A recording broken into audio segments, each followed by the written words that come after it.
Sneak This Podcast. I guess what is this, Closet episode 4. We got the homie Skate the Great. Yo. On the phone this time. He actually said, let him be on. So I was like, oh, cool. He was actually, your episode was the number 2 most downloaded of our podcast. Hey, episode. Number 1 was Dion. Got to be Dion. Yeah, number 1 was Dion. Can't compete with Dion. And that one, what's crazy about the Dion episode is that it's still going up, because anybody who's a new listener, they start from the beginning as much as they can, but then they always ask us which ones they want to listen to, and that's one of them. And plus, I think it might even help a lot more people who come on the podcast, because I put in the box a list of every single guest that's been on and what episode. So right. Whoever bought a hat, that's how I'll put it. I go back. I still listen. I listened to that episode maybe about 4 times. Oh, really? Yeah, I listen to it a lot myself. It's a really good one, and I'm trying to get him back on again, which he's supposed to, but that was gonna be probably for 200. So that's so until we do 200, then I don't know when that's gonna happen. So yeah, you got ain't no telling with everything going on. You might have a couple more episodes of trapped in the closet. I think you got to be R. Kelly though. R. Kelly got what 12 parts. If he wasn't such slime, I'd make reference to it, but I can't even utilize it. But it's. I was just telling my wife, I was like, man, I'm kind of getting tired of being in the closet. I hate even saying not that way, but it's I told her, I said, man, we're gonna, next time we get another house, I need a room. I was like, I've had enough. Need a studio in this joint. No, definitely, I'm gonna end up making one. Even if I gotta, do something about it. But if for those who remember, Skate, was actually on an episode, actually drove from California to be on our podcast, which is something that, is awesome. We've had, Soul Searcher podcast. They visit, they go around the country, little vacation. They always stop in Arizona, and they've been on. But I had thought Skate was going to call in, and he was like, nah, I'm on my way. So, that was tight. Yeah, definitely had to get out of LA, man. So I mean, I like to drive, so open road too. So get out of LA, come on, man. LA is where it's at. I'm trying to get in LA now. Yeah, if you want to buy something, yeah. But if you trying to get out and get some fresh air, what's crazy is that the appreciation of the world and everything now is at a heightened level. I am dying to get back to California and just walk up the beach, or just yeah. I never really been a crowd person. Being around crowds and a lot of people, just something I just not a big fan of. And now I feel like I'm dying to do so. I'm dying to just walk around and without seeing another human. I'll tell my wife, I said, man, if you go out to the grocery store, you go somewhere and you see another human walking towards you, you start to tense up.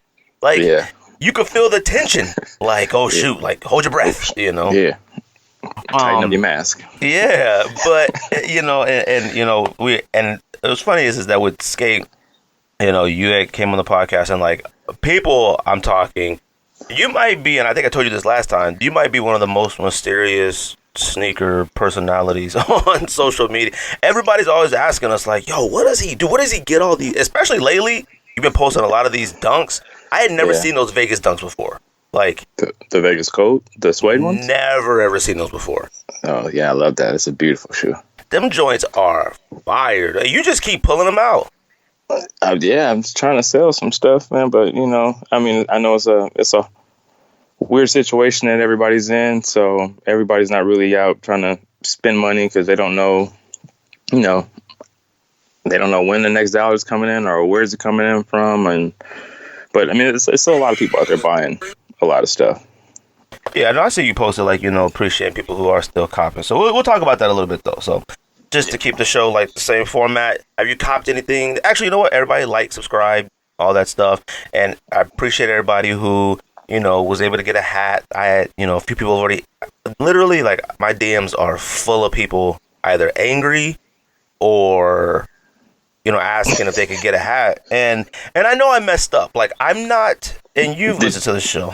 Say what? Yeah. Did you put a link up or something for that? No, I didn't, because it was like episode 190 something. And, my wife and everybody's always, since we first started, when are you guys going to make a shirt? When are you going to do something, make a hat? And I never thought it was appropriate to do anything without building up a consistent audience. You know what I mean? Right. Yeah. And I always see a lot of people with shows and like these YouTube reviewers and people making their own merch. And I'm like, man, like, why would I buy your stuff? Like, you have to build an audience. And so I just can never get comfortable with putting something out there. And then, so then the first time I put the hat out there, people actually bought it, and I was like, oh, that's cool. So I'll order, 15 more. So I did that, and then, like, episode 190, I just kind of got freaked out, like, oh, man, nobody wants to buy these. So I had said, yo, hit me up if you want to be invoiced. So then I got mad DMs, like, yo, put me on the list. And then, like, the list had way superseded how many hats I had, and I was like, oh, crud. So then I just kind of went back, and the people who hit me up first, I kind of just sent them an invoice. But I did send, like, over the amount of invoices to people. I hit the people up first. So I had 30 hats, basically. Mm-hmm. And I had 36, but 6 of those hats are put to the side for people who I know here locally. And me and George, we want one. I mean, I've debated on selling my own hat, Yeah. But I just had to, like, send out a ton of, I said, hey, are you still interested? If they said yes, I sent the link out. And it was basically like whoever paid for it up to the amount, then they got one, so. Okay. I don't know. But, I did, and I did send a couple free ones to people that I know had lost their job during this situation. I wanted to make sure, because they were like, always support the show and stuff. So I sent them, some free ones. And then, I hooked up a couple other people, who have, been very supportive of the show and, gone above and beyond, for us. Right. But yeah, so now it's like, and I was going to do a pre-order, and I hate pre-orders. Like, I think pre-ordering stuff is just, like, who wants to wait 5-6 weeks, I mean, people are used to it now. So, I mean, if a lot of people are buying, Travis merch or Antisocial and all that stuff. All these artists, all their merch is like, pre-ordered. So, I mean, people will wait. It's worth it. People will wait. But waiting for George and Greg and waiting for Travis Scott stuff is way different. Don't matter. I mean, you got if they're fans, the fans regardless. So if they want to, they'll wait. I don't know, but then, like, so many people that got the hats were like, yo, these joints make you feel special. And I'm like, you know what? I think I want to keep it that way. So, yeah, that's fine. So just like I said, like, subscribe. Appreciate everybody who likes, supports the show. Review if you feel like it, whatever you want to do. Comment on the YouTube channel. On IG, pickups. Have you grabbed anything this week? Yeah, two pair of shoes came in this week. The core purple ones came in. Oh, okay. Do you like those? Yeah, I like them. You like them better than the other ones? I like this, like the Chicago color, like the colorway type. Yeah. I don't know how it is. I like this one more, but really? But I'm probably gonna swap out these like tie-dye purple laces or whatever. Yeah, everybody kept talking about they came with like some lavender laces, and I was like, lavender laces? Yeah, it's like a lavender lace, but I think the other core purple ones have like a dark purple lace, so I might just grab those out of there and swap it. But I mean, the black lace is not bad either. But if I do, I'll switch it out. What's crazy is like all the sneakers that we buy, and I love when sneakers come with multiple laces, even though I pretty much leave whatever it comes in with. Yeah. I never think to go back through the boxes and take out any other laces to put in sneakers. I've only done that one time when I took out the 8-ball Asics, the Concepts, I took out the yellow and bluish, the Visa card laces, the yellow blue ones. I took those out and put them in Kill Bills one time. Because I thought it looked more yellow, black, and blue. But then I took the laces out to like clean the sneakers, and I have no idea where the laces are. So now I lost them. It was this one lace swap that we always used to do on Nike Talk. It was just one person posted it on Nike Talk, and like the whole world went crazy. But you know the denim low dunks, like the blue denim. So like if you swapped out the extra pair of laces that came with the Volcano SB, like that kind of yellow, the yellow trim, we used to put those into those denim dunks because it had that same hit on the back with the Nike on the back. It was a good match. And then people used to always at Dunk Exchange, they used to always just throw in like the Tiffany teal laces and like random SBs. I hated that. just to show people that I got the Tiffany's at home too. I know I got a lot of people hitting me up too about Dunk Exchange. I was talking about Dunk Exchange last week when I was talking about foam posits, and I said I was standing in line to get into the Dunk Exchange. I was like, dunks were such a thing at that moment. They had an event named after, you know? Yeah. As when I first met Gary, it was out there on Melrose. I think it was like Brooklyn Projects or something. And it's this big, tall, white dude with like this like 4X white tee on with like some fire heat on his feet. And he tossed me like this little card, and it had like a Heineken dunk on it. And I still have that card somewhere. It has like the Heineken dunk on it. It says Dunk Exchange. He's like, yo, I'm throwing this event. I think the first one was at a bar in Fullerton, like bar 330 or something like that. But everybody used to be there, like reselling. I met Fern Relations there a long time ago. Jeff used to come out there selling vape and all kind of stuff.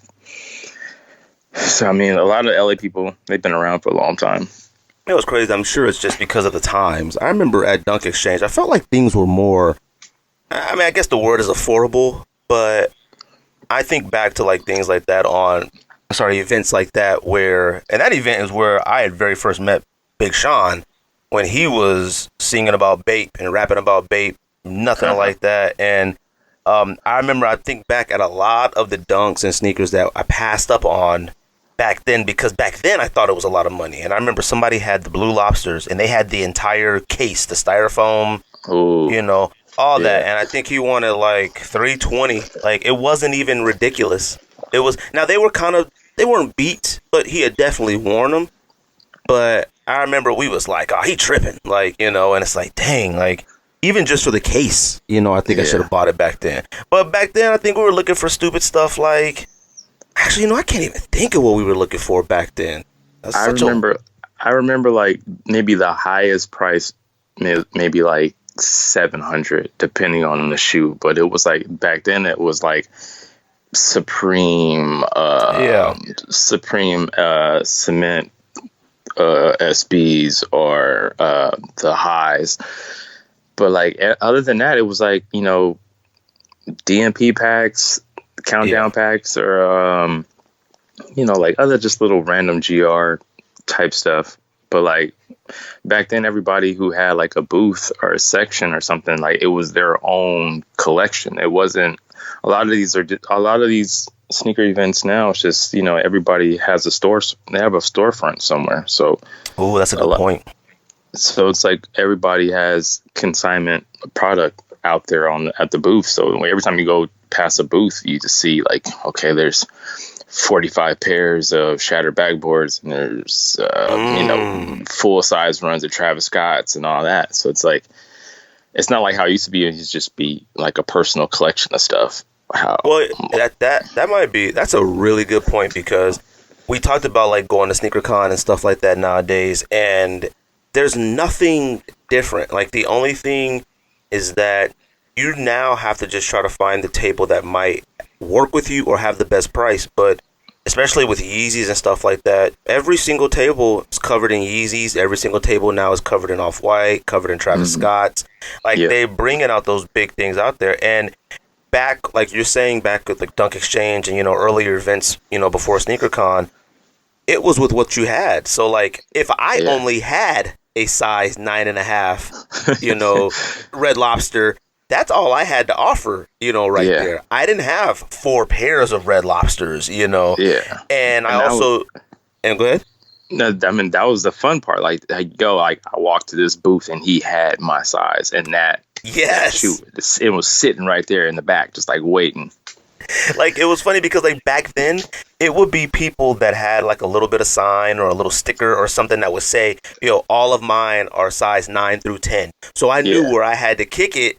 You know, walking around now, you might find something that you've been interested in, but they might only have, like, a 13 and a 15, you know, and it's like, okay, you know, and they want a ridiculous amount of price for it. But, man, I remember there were certain points back at events like that where, like, I would buy something from this one and trade it at another table and keep stuff moving like that. I remember, I will say this, like you said, I remember, like, people would bring their own collections out and people would have, like, stuff that you'd never seen before because it wasn't everybody had the opportunity to get it. I remember seeing, like, this one cat had, like, 2 pair of the Levi Jordan 1s with the jeans. And I just remember everybody just, like, thought that was just, man, those are crazy. Because what was crazy was that he had the jeans and everything. Like, everybody was looking at the jeans and they were gigantic, you know? Yeah. and so we was like, that was like the rare thing. I had got South Beach LeBron 8s from a Dunk Exchange, and I didn't pay for them. I used to take, when I stopped messing with Air Force 1s and stuff, I would take a suitcase, a roll luggage, you know, and packed it full of Air Force 1s.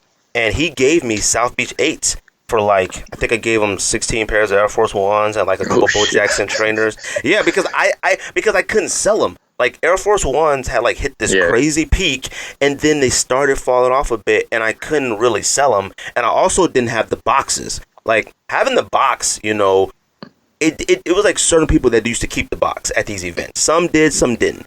But I didn't want to bring a lot of boxes, and I didn't want to buy a table, so I would just stuff them all in the biggest suitcase I could. And this guy gave me South Beach LeBron 8s for like 15, 16 pair Air Force 1s and like 4 pair of Bo Jackson trainers and something else, because he was a seller. Like, he sold all the time, so he knew he could probably get rid of those. Yeah.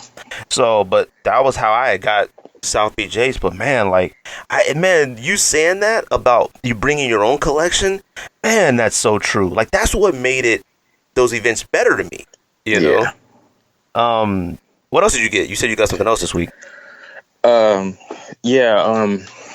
got a pair of 99 Dunk lows. This one is a reverse Michigan, so it's like varsity maize on the outside and then like a navy like on the inside. It's just like a Michigan low but reverse. This was a DS? Yeah, DS. It came from somebody in over in Europe. Shoe Hefner, Matt. You know who Matt is, right? Yeah. Yeah. So he added me in somebody's post, and I saw it, and I was like, "Oh, I'll take it." But the price, it said like 400 something, and then I was like, "Oh yeah, I can do that." But then I converted the wrong currency. So when he sent me the invoice, and I was like, oh shit, but I'm like, all right, it's too late now, so might as well just buy it.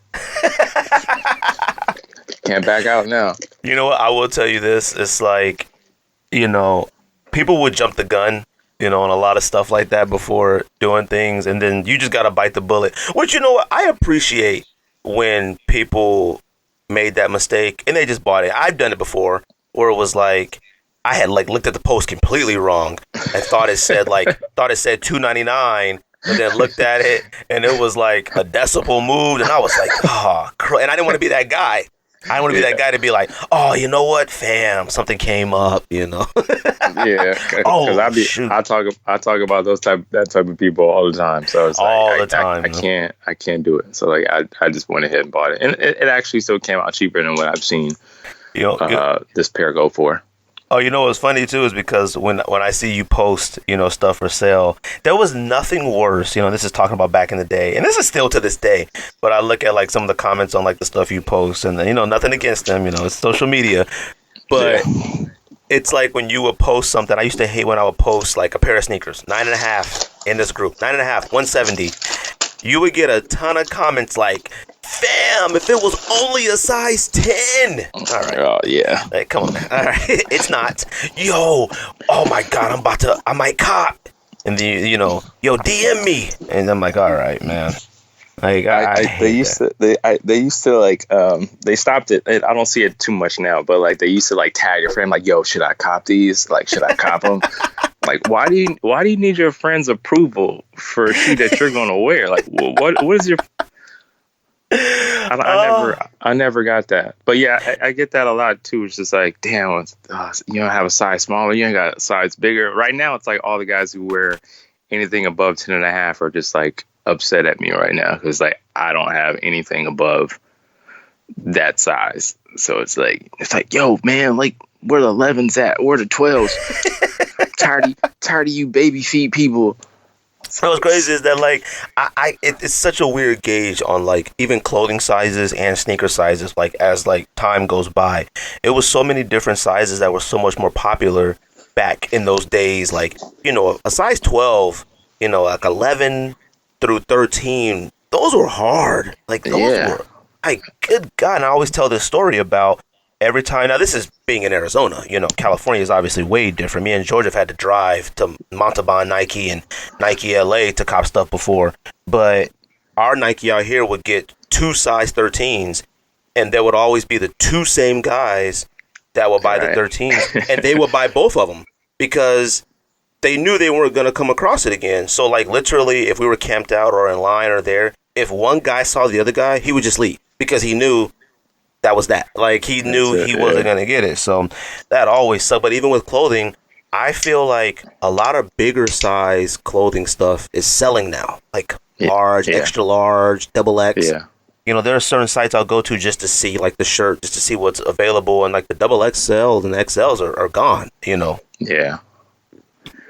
I was going to ask you, has quarantine and all this stuff that's happened, pandemic, whatever you want to call it, has this changed your spending habits?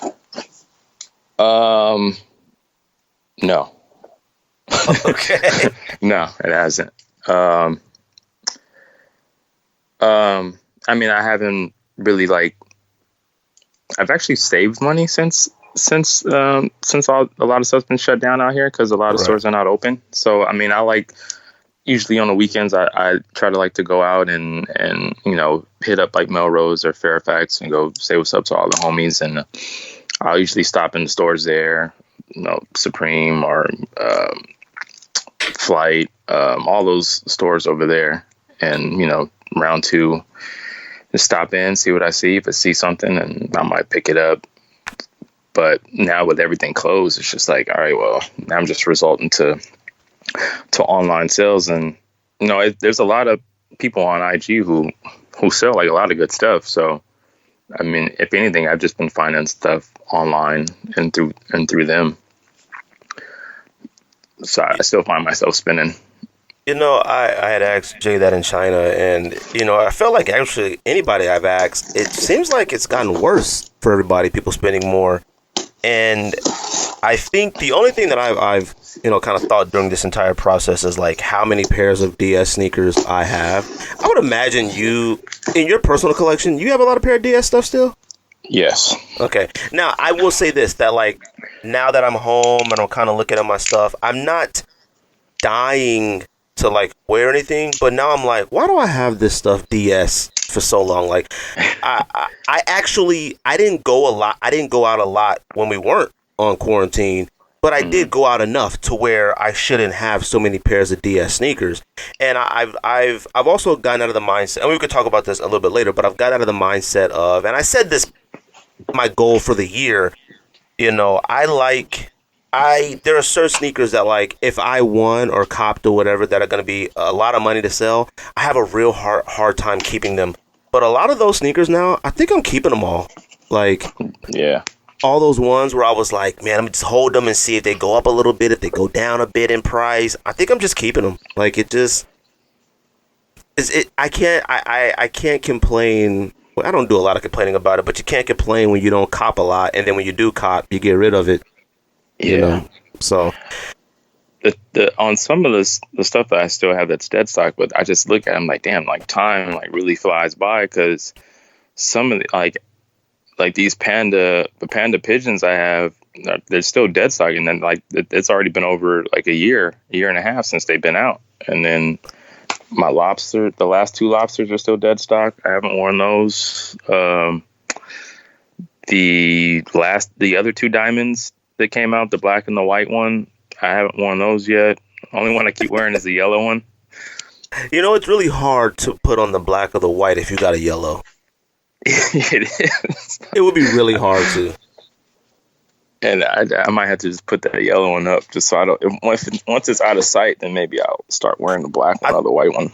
I think certain sneakers you just got to treat differently. Like, there's some of the stuff that I've gotten recently, and I said, you know what, I'm just gonna wear them. Like Jordans, I don't wear Jordans ever, but lately I've been putting them on. But I talk about this with George. I said, you know what, we actually ruined Jordans in certain sneakers for ourselves because we stopped treating sneakers like sneakers. Like, I would put on a Jordan and I didn't want to mess it up. And now I'm old. I ain't out here running around and doing cartwheels and doing stuff anyways. But I would walk around like, yo, I don't want to mess up my Jordan 4s or whatever the case may be. I don't want them to get messed up. But now when I just wear them, they feel good. They feel fine. Like, and I know we use like unwearable on a lot of sneakers, but like, you know, we just got to wear them. We made them unwearable. You know what's in the back of my mind is like, yo, I'm like, do I really want to wear it? And if I do, then like it's gonna be kind of hard to get another Deadstock one with some of these prices. So I just might as well just kind of wait.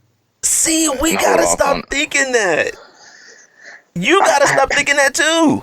I can't, because like my size, I wear a size 9, and that's like one of the most popular sizes for a resale. Like for a resale, so a lot of this stuff goes for a crazy amount of money, and I'm just like, I mean, I love my rust pinks, but like I probably want to wear it like maybe once or twice a year.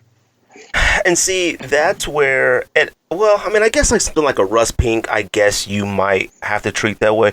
But I used to be, and this is back, like my sneaker collection now, people are always like, yo, let me see your sneaker collection. Absolutely not. You never will, okay?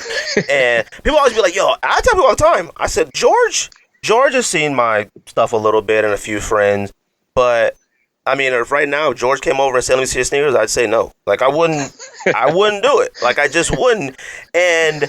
But it used to be where I think I do hate, it's like with the Last Dance documentary, and we'll talk about that a little bit later. It's like, I hate being that guy who is like, yo, I used to have those. You know, oh, yo, I had those. Yo, I grew up with those. And I hate being that guy, which is why back when I was younger in college and stuff like that, I had so many sneakers. I was way past 500, 600, 700 pairs because I had to prove that I had them. I talked about this when I had talked about Vince Carter shocks. I only bought Vince Carters just in case somebody said, do you got Vince Carters? And I had to be able to say yes and prove it. That's why I did it. Now, if you wore your rust pinks and you trashed them, actually, you probably never get rid of them anyway, but I feel like I leave a lot of pairs dead stock and don't wear them out or whatever because I still have to be able to say, yo, I got a dead stock pair. Yo, I got a dead stock pair. It's like when you pull out something. Pause. It's like if I go right now and pull out, what were they? Huxtable Dunk highs? Oh yeah. Cosby's, Coogie's, whatever they are. If I go out today and put that on, you know, a lot of people would take that out of the box, put it on, and say, yo, you know, OGs, you know, like they would have to like post and prove that they didn't just buy these like resale, like they always had them since they dropped.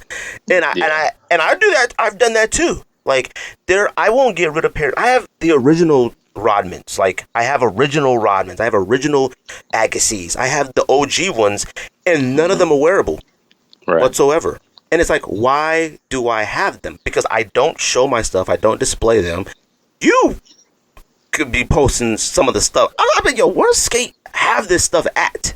Like, I got stuff in my bedroom. I got stuff in another room. I got stuff in the garage. I got stuff in the storage.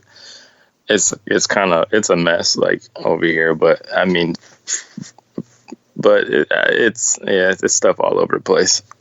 But like my older stuff is like in storage, because like the midsoles on a lot of the stuff is like crumbling. I got like some Air Forces from like '93, like the big one with the strap over it.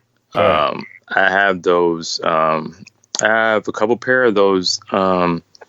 The Air Indestruct that Virgil just posted like maybe last week or something. Oh yeah, see, I do too. I got black top joints with the Darwins. I have the ones that he posted last week, the brownish ones. Yeah, I have a couple pair of those. There was a couple mom and pop stores that was closing down, maybe like 2013, 2014 out here, and they were just letting go of everything, like pennies on the dollar. So I was just like, it was nowhere near my size, but then a lot of the stuff wasn't even wearable then, but I was just buying it just because I was like, I want it. And it didn't really cost me nothing. So I just bought everything I could. And then I sold a lot of this stuff, but I still kept a lot of more like ones and twos that just I had never seen again. Jeff bought like a lot of my baby shoes when I had a lot of the baby shoes when he had his first daughter. You talking about Jeff, the owner of Riff, right? Yeah, from Riff. Okay. He bought like a lot of baby shoes from me. And that's kind of how I built my Instagram too. Like in the early days, 2012, 2013. That's all I had was like GS sizes and like baby shoes. So like that's all, but that was all that was left at the mom and pop shop because like a lot of the men's stuff was already gone, like already ran through, or just from customers coming and buying stuff. But like once I got in good with some of them, they just let me rumble through the back, go back in the back, like go down the basement and go to the storage, and it's just finding all kind of stuff. So any mom and pop still exist in LA? Yeah, there's a couple. There's I would say maybe like 5, I think. What's a mom and pop now? A mom and pop, I would say somebody who's probably still inside of a swap meet. Okay. There was a store, it's called Jump. They're in Hawthorne. I think the original owner sold to somebody else, and I think they're related to somebody from Warehouse Shoe Sale, I think. But there was another mom and pop one in Gardena. They were called Athletic Shoe Connection, but they recently closed down. But I think they were just using the storefront just for a front, because I think they were just selling. They were just like, I think they probably still had the account of getting like Jordans and all that stuff, but right. I think they probably just went straight to reselling, because I'd never seen it in the stores anymore. Well, we used to have a couple spots out here called Steven's Shoes, and they were Mexican owned, but they were like in the Mexican neighborhood. Like they were in the hood. They weren't like, a mom and pop, connected to like a decent shopping center. They were like in a building, like literally right around the corner from the apartments. Like, and a lot of people, and what was crazy was that's where we used to buy a lot of our Jordans. I used to get a lot of mine, and it was way after the fact. I'm talking, you walk in there and find Olympic 7s, and you're like, why is this still here? And why are there so many here? Yeah. And we would buy them. And, one of the things was like that mom and pop, used to be in an area that wasn't, as economically, doing as economically well as others. So a lot of people in that area, and like, it was really Mexican. Like a lot of that area is like Mexican. It wasn't like, Mexican American. They're like a lot from Mexico, and it's like my wife's family's neighborhood. So like they didn't care about Jordans, and they didn't care that Concords are sitting right here. Some of the like their kids did and stuff, but we would go into those areas and we would buy them all. George's even went into them and bought like some old U of A Terminators, like a size 8, they just been there forever, they're all yellow, but it's like, we'll take them, penny 1s, penny 2s, used to go in there and cop them, 11 IEs, like it would just be stuff sitting there, and it was crazy. Like it was so weird to go in there and see such classic stuff that had been sold out for years, just sitting there that like you had to ask yourself, is this real or fake? Like we just didn't know. It was like, I mean, I'm talking like Bordeaux's, and it's like Bordeaux's came out like 4 or 5 years ago, but it's like, why do you have like 4 size runs left? Like, why are they sitting here? And I remember I had brought my Bordeaux's there to compare them because I was like, there's just no way. Let me do a legit check on these. It made no. I brought the box, everything. I was like, there is no way. But the person that worked there, just some old, young, Mexican lady just sitting there, and she has no idea. I'm talking like you would get the receipt. The receipt looked like a receipt from, the corner store. It would just be, it had no nothing. It just had just a little piece of paper. Yeah. You would get the sneakers. They'd be put in a black grocery bag like you left a porno shop. And, and it was porn right there, yeah. Yeah, so it was crazy. And I remember like I would be nervous to walk out of there with so many sneakers because it was right there in the hood. And I used to be like, this is crazy. Like, there was a swap meet out here in like Pico Rivera, and that's like a heavy Hispanic area. All right. But that swap meet, dude, they had it was like it was 2 shoe stores in there, but they were owned by the same person. Like his wife would run one side and he would run the other side. But I was like, yo, I'm gonna go cop shoes from this one, and I'm gonna walk over and cop shoes from this one. And then when I found out they were like married, I'm like, oh, like okay, you guys getting all the money together. But yeah, it was a crazy feeling. That you're like, yo, like, is this real? Like, I feel like I'm dreaming because I'm finding all this like stuff just sitting here.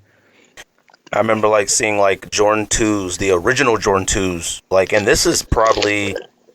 It was probably like 94, and we go into this store, and now it's a size 13, and at the time we all wore like probably like a size 8, 6, 7. We were young, like, and it was we were sitting there debating if we should put all our money together to buy this original Jordan 2 size 13 OG box, everything.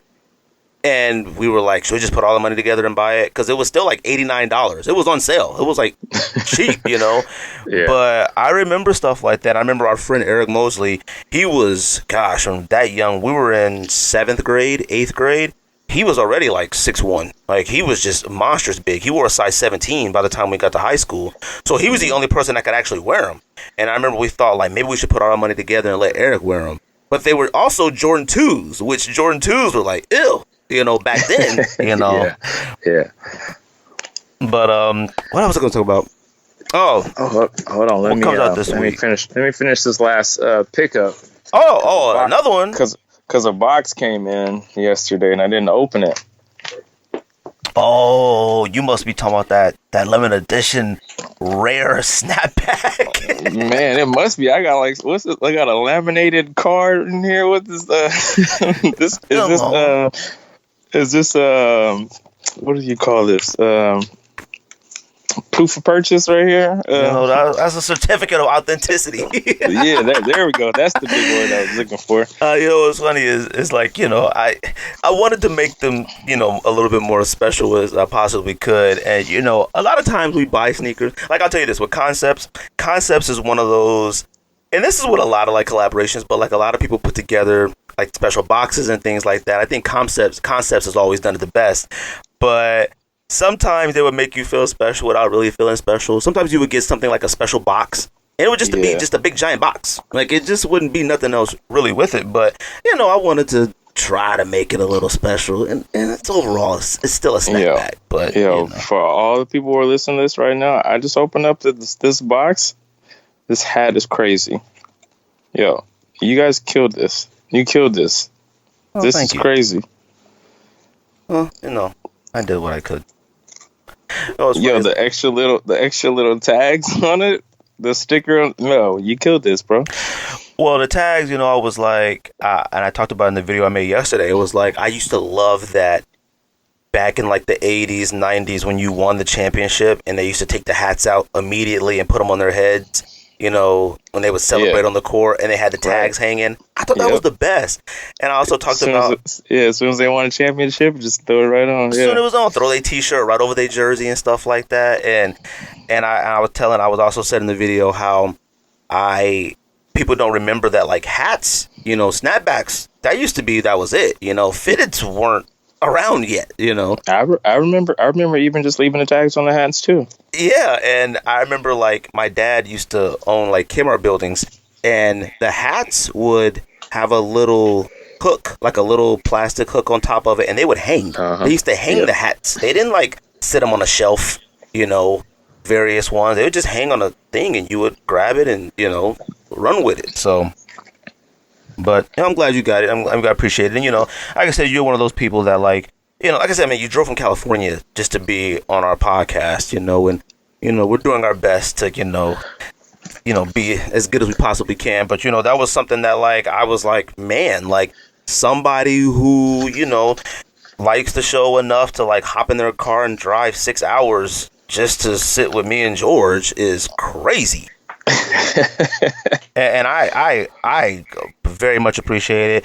And, you know, a lot of people, I'll tell you, on social, like, people that have been on the podcast and stuff like that, with your social media following, like, not even without a shadow of a doubt, have gotten more listeners, added more followers and things like that. And a lot of people wouldn't post like you do. Even when you've been on other podcasts, I've seen you post, like, and that's something a lot of people won't do. They might throw it in their story, but I've seen you actually post it, you know, and, you know, it's much appreciated. Like, you know, you being from California and stuff like that. Like, it's, you know, like, I want to go, well, next time me and George in California, me, myself, you know, I'm trying to kick it, man. I'm trying to get on a bike. You know, you make me want to buy a bike.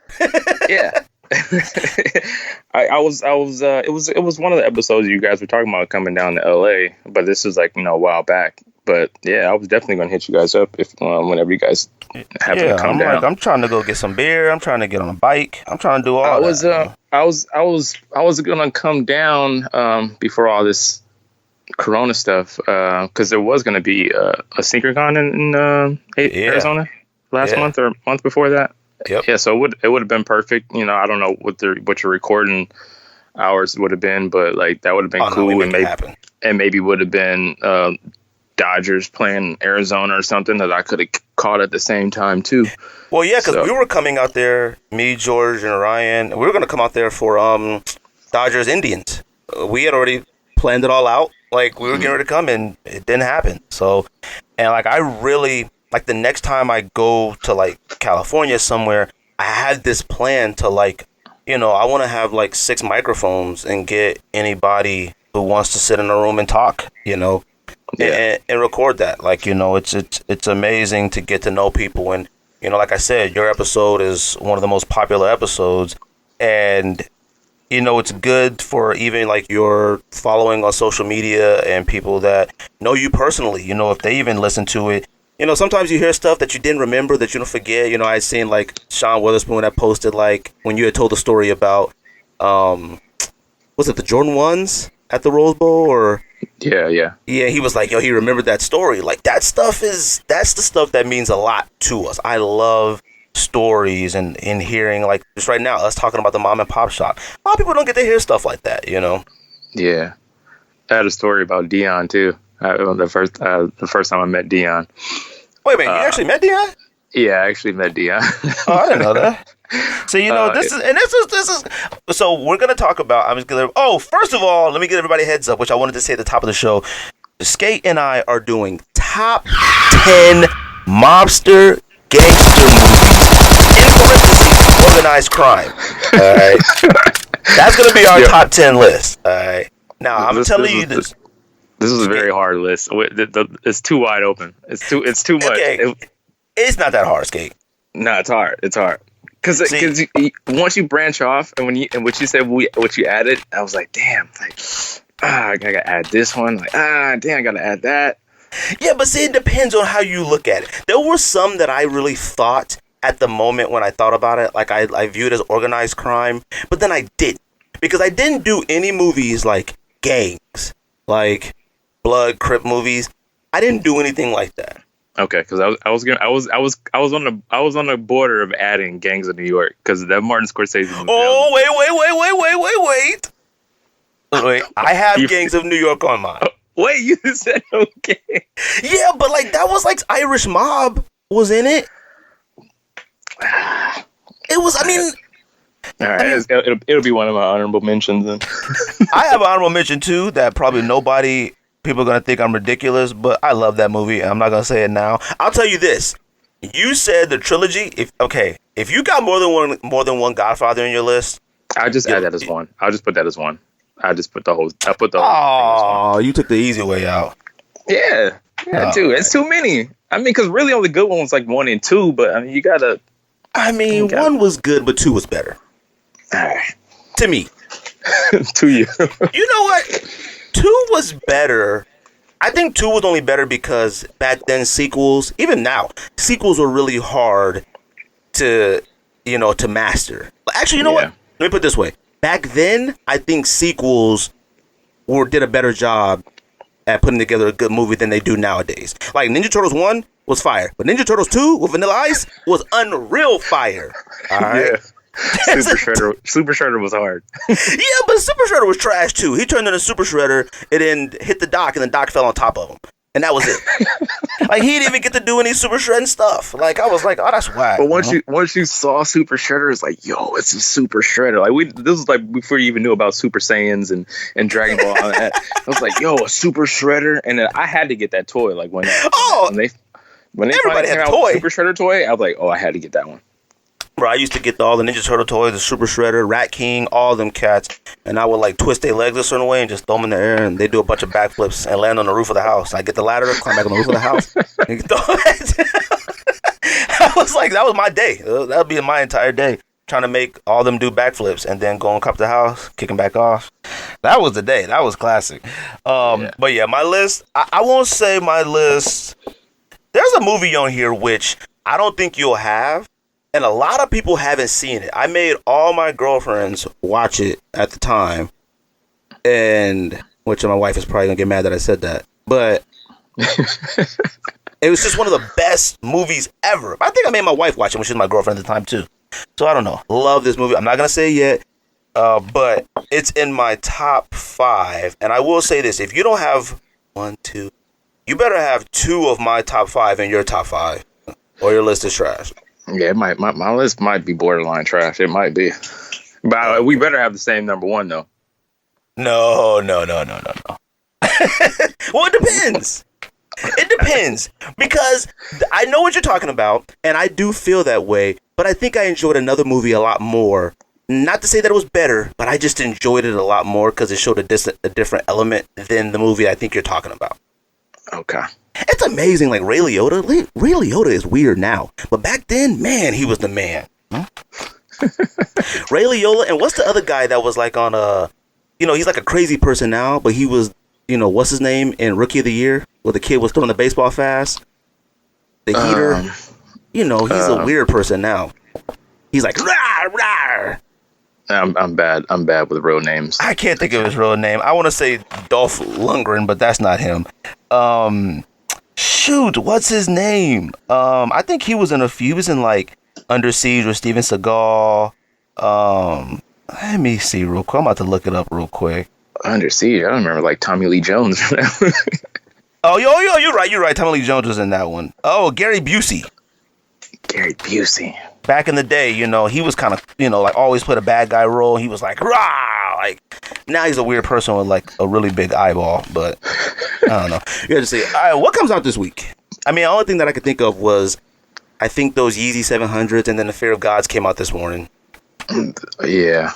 Were they all triple blacks? All blacks. Both shoes are black shoes too? Yeah. The Yeezy? The Yeezy 700 is like some type of greenish, blackish thing. I don't know. You don't wear Yeezys, huh? The Adidas ones. I only have the Wave Runner, the Wave Runner, and the Static. I like the Static. Oh yeah, me too. Well, you got Nike ones?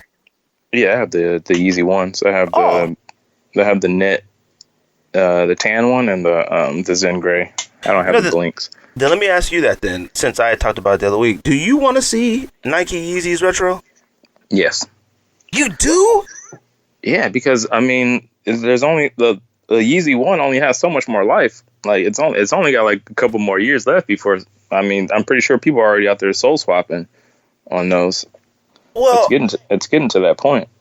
Okay, so are you saying it from the sense of you just want to make sure you always have a pair? Yeah, I don't care about reselling. I don't care about that. I don't care about the original losing value like that. But I mean, I want to be able to wear a pair because I like legends. Like I like legendary sneakers that like, and it doesn't have to be a lot of them, but I feel like there are some that we just should never touch again. Yeah, you got to change that. Why? Like it's like lightning. You're gonna want to wear that shoe. You're gonna like. I want to put that on. I want to go outside in that shoe. I want to go somewhere in that shoe. Okay, see now that's where you and I differ in where we are in our lives right now. I don't know if the last time we've talked or anything, you've gotten married or had kids or anything, which I don't think so. Okay, see that's now see that's where you and I differ in where we are in life and where we live. You know, in America, like I live in Arizona, so yeah. It is absolute. In California, it's hard work too with traffic and stuff like that. But it's just such like everybody's on top of each other, so you can always go do something. If you go to Union, you know there's other spots right there. You can hang out in that area, you know, for a while. You know, eat. You could do things. Arizona's not like that. It's like 125 degrees here all the time. And so, if a Yeezy 2 Retro, would I want a pair? Of course I would. Would I want a pair to wear? Of course I would. Would I actually feel comfortable wearing that now? No, because I feel like you are in a much cooler scene than I am here. Like, it's like you can go, you can put forth the effort to get to the cooler scene, I guess. But like you in LA, I mean, come on, when you go ride a bike, you ride a bike in like a bicycle gang. It'd be about 100 of y'all. You know what I mean? Yeah, like it'd be a grip of y'all. Like y'all literally run the streets. Like if you go to like, we talk about that all the time with the big city bias. If Nike, Adidas, Jordan Brand, anybody wants to have an event, they're always going to hit up LA. They're always going to hit up New York. So when you get to go to stuff like that, all sneaker events hit up LA, New York, all the same areas. Like it's different. Like you being, I don't know if you have girlfriend, single anymore. I don't know. Like you like have that time like where you can say, I'm about to go to round 2 and kick it today. Me, I don't. Now a lot of people out here do have that, but Arizona is so spread out to where it's work. Like it's a lot. You travel, so you know, pack the Yeezy up and go stun on them, and when you go back to Seattle or something. You know, well, you know, Seattle might be off limits for quite some time.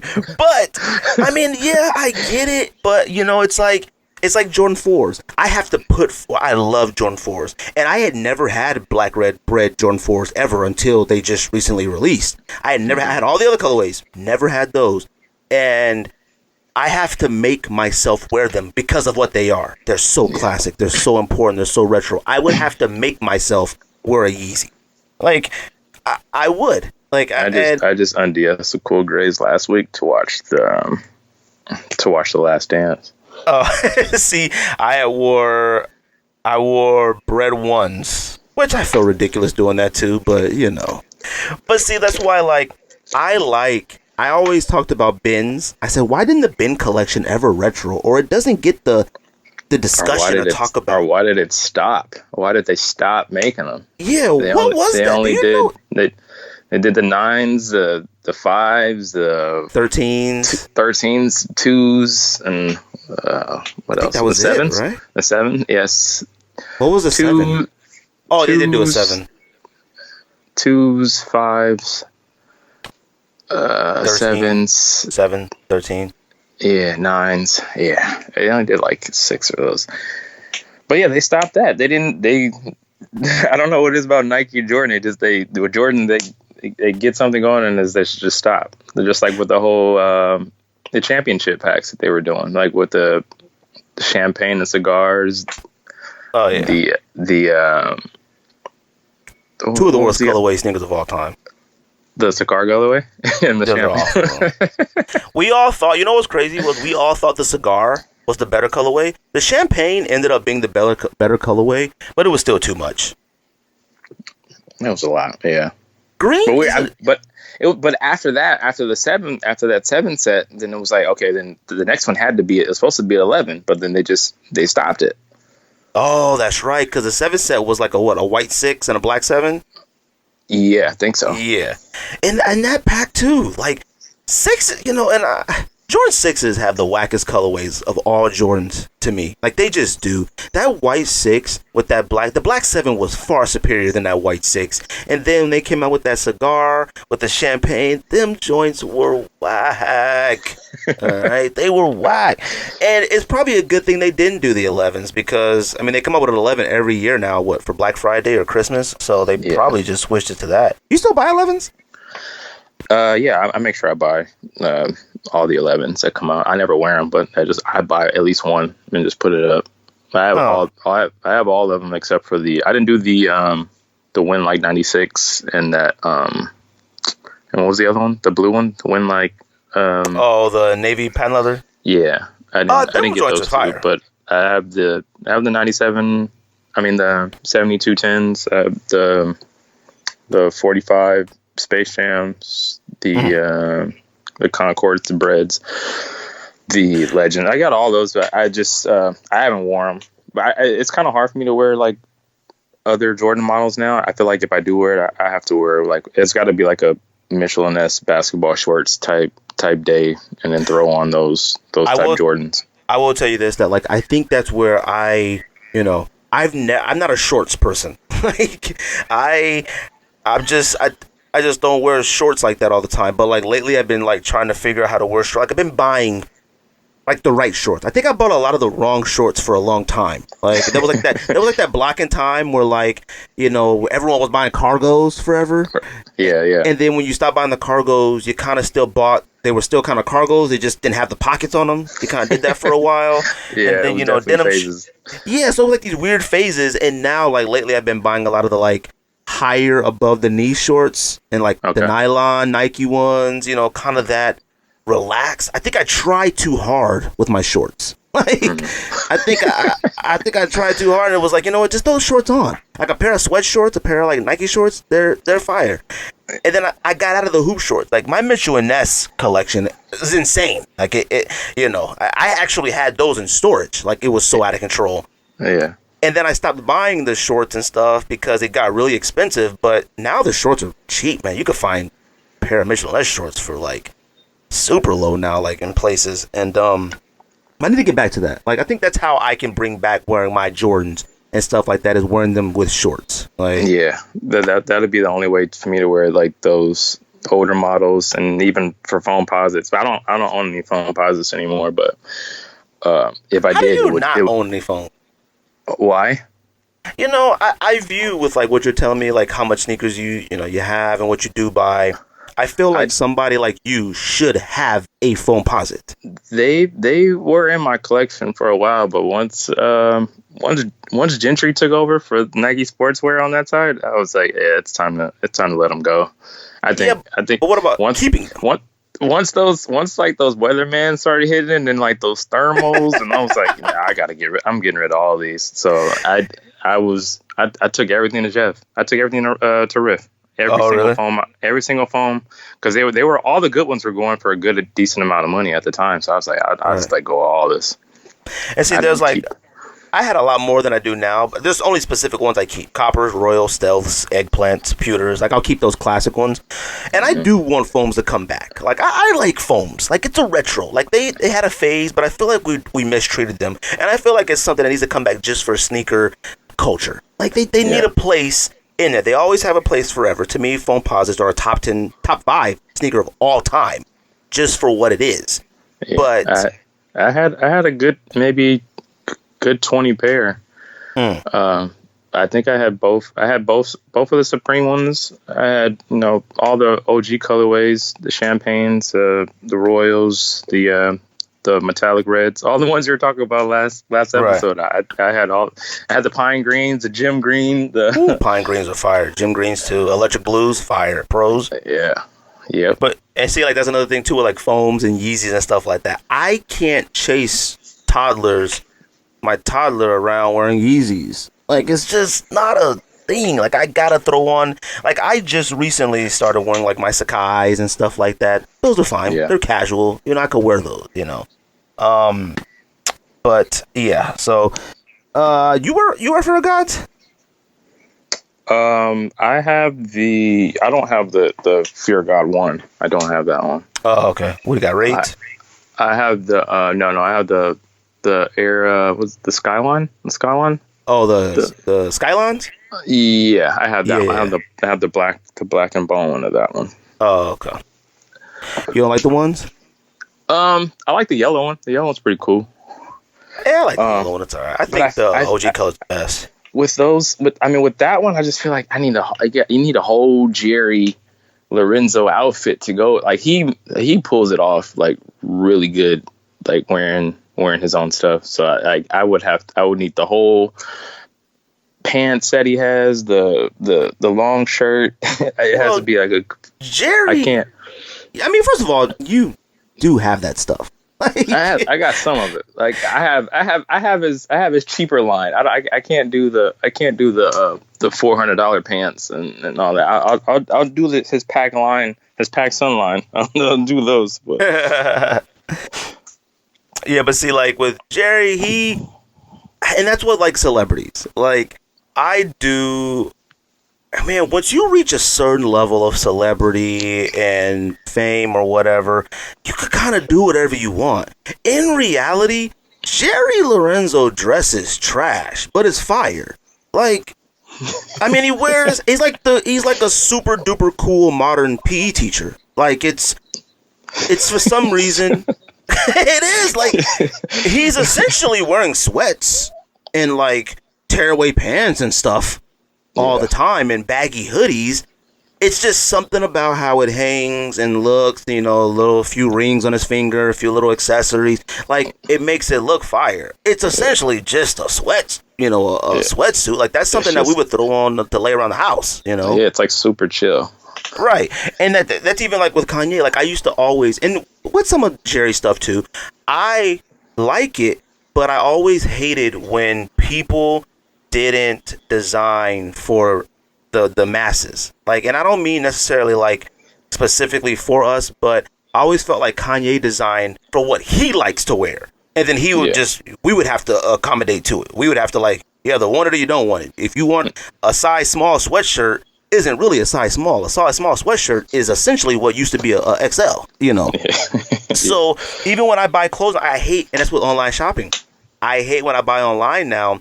That's how I noticed what size I need to buy. I always buy a medium in everything, but when they started offering an extra small in sweaters, then that's how I knew I needed to buy the small.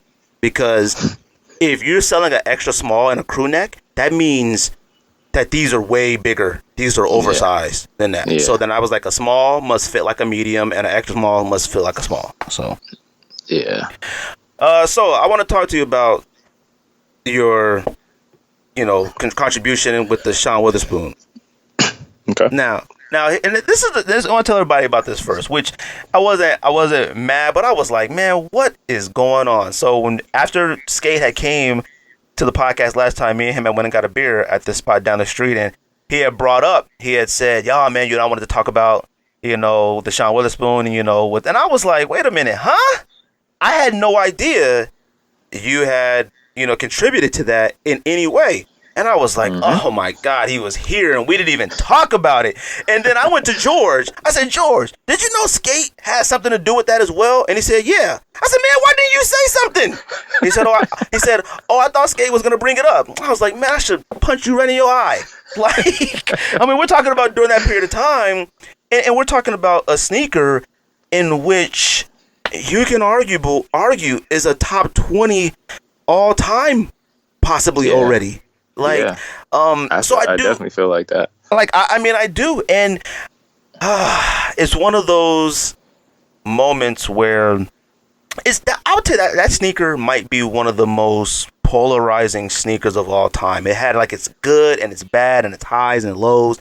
So how did that process of you being involved with the Shawn Witherspoon 97-1 Air Max, how did that come about? It was just a random day at hanging out at Round Two. Usually, if I had like free time, I would hang out there, just see what comes in. And Shawn was just talking. He's like, "Yo," he's like, "Got something big in the works." I'm like, "Yo, what's up? What you got?" He was like, "Yo," he's like working on a shoe with Nike.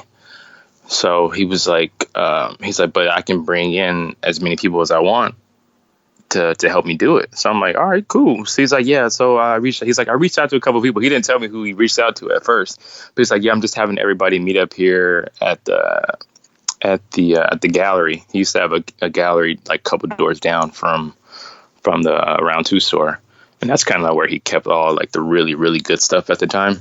Right. So he wouldn't open it to the public, but like that's where everybody met up. I think it was like a Saturday or something. So we all meet up there, and it's me, Franelation, Ben Baller, Matt, and Shar, the big collectors out of San Francisco, ASAP Nas, shit, I'm forgetting some people. Damn, there's a couple more people, but I can't think of it. I can't think of it right now. But we all just met up there, and then we're just sitting around at first, just talking, chilling, eating, drinking, smoking some, and then Shawn like lays it out like, "Yo, this is what I kind of want to do. I want to go like with this vintage Nike corduroy hat vibe." So he had like all these corduroy hats, and he was like, "Okay," then we just kind of put all the pieces together. Like we used all the colors from the hats, and it kind of came out with that yellow and that pink and the green and the gray. And then we wanted to throw like the Air Max 1 sole on it. I think Ben Baller wanted to change the color of the air unit in it. I think that was his part on that.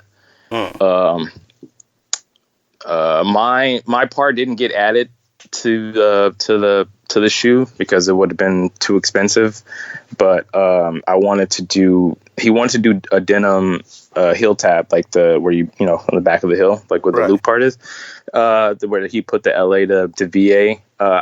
He wanted to do denim, but I wanted it to be denim too, but I wanted it to be that salvage denim with the red line going through it. So it's in the picture that I sent you, though. That was like the original sample, the sample pair. Oh, okay. So they weren't going to use a real salvage denim on it because it would have been too expensive. So, and they didn't want to go with like a fake looking one, so they just scrapped it on it and just used regular denim on it. But we came up with that. We came up with the whole shoe like within maybe I think maybe like 3 hours max. Oh, really? But there was the guy who was the artist. He was sitting right there, and he drew everything out, and he drew it right there on that little pad, and that was it right there. So what was was it already kind of set out, from Shawn, like that he wanted to do like the Air Max 1 with the 97 type vibe already? He wanted to do a 97 with the Air Max 1. He already had that set, but just on what materials and like what colors to go where, and like the little accessory part, like adding the Velcro little patch on the front and coming with different Velcro patches for the logo on the tongue. What made was it this so your suggestion of the salvage denim, was it just that like the denim is expensive, or? Yeah, using salvage denim is pretty expensive, and then if you're gonna do I don't know how many pairs end up coming out, but I think it was only 1,000 of the very first one that came like in the different box, and it had like the plush toy and the dust bag. It just would have been too expensive on it. So then was the artist from Nike, or was it just somebody you guys? It was, I don't know. I think it was somebody that Shawn reached out to, Okay. who was just sitting there drawing it. I can't remember the guy's name. I think it was somebody that Shawn knew. So why didn't the no, I don't know if this may happen later down the road or not. I don't think so. But the blue and the navy blue and the light blue pair, like, were those up for consideration to release as well, or? From my knowledge, no. Those two were just the samples because he wanted. If you pay attention to the shoe, the corduroy on each layer is going in each different direction. So on those two shoes, there was samples where like the corduroys were going the same, or we were testing it out to see which angles to do the corduroy in different directions. So those are just the samples for that. Oh, okay. So those weren't ever like a possibility of being the actual release. They were just. No, those are just samples on like for the corduroy use. And where to place it from my knowledge, from what Shawn was telling me, that's where the samples were from. Well, that's funny because I see like on some sneaker publications or Instagram pages, they'll still periodically post those navies or those blues and be like, "Are these releasing this year? Will these ever drop?" Yeah, that's clickbait just to get you on the page and just get everybody rambling about it. But I don't think it wasn't a future date for any of the other ones. I don't know if he had something going on to maybe where it would continue to do another shoe.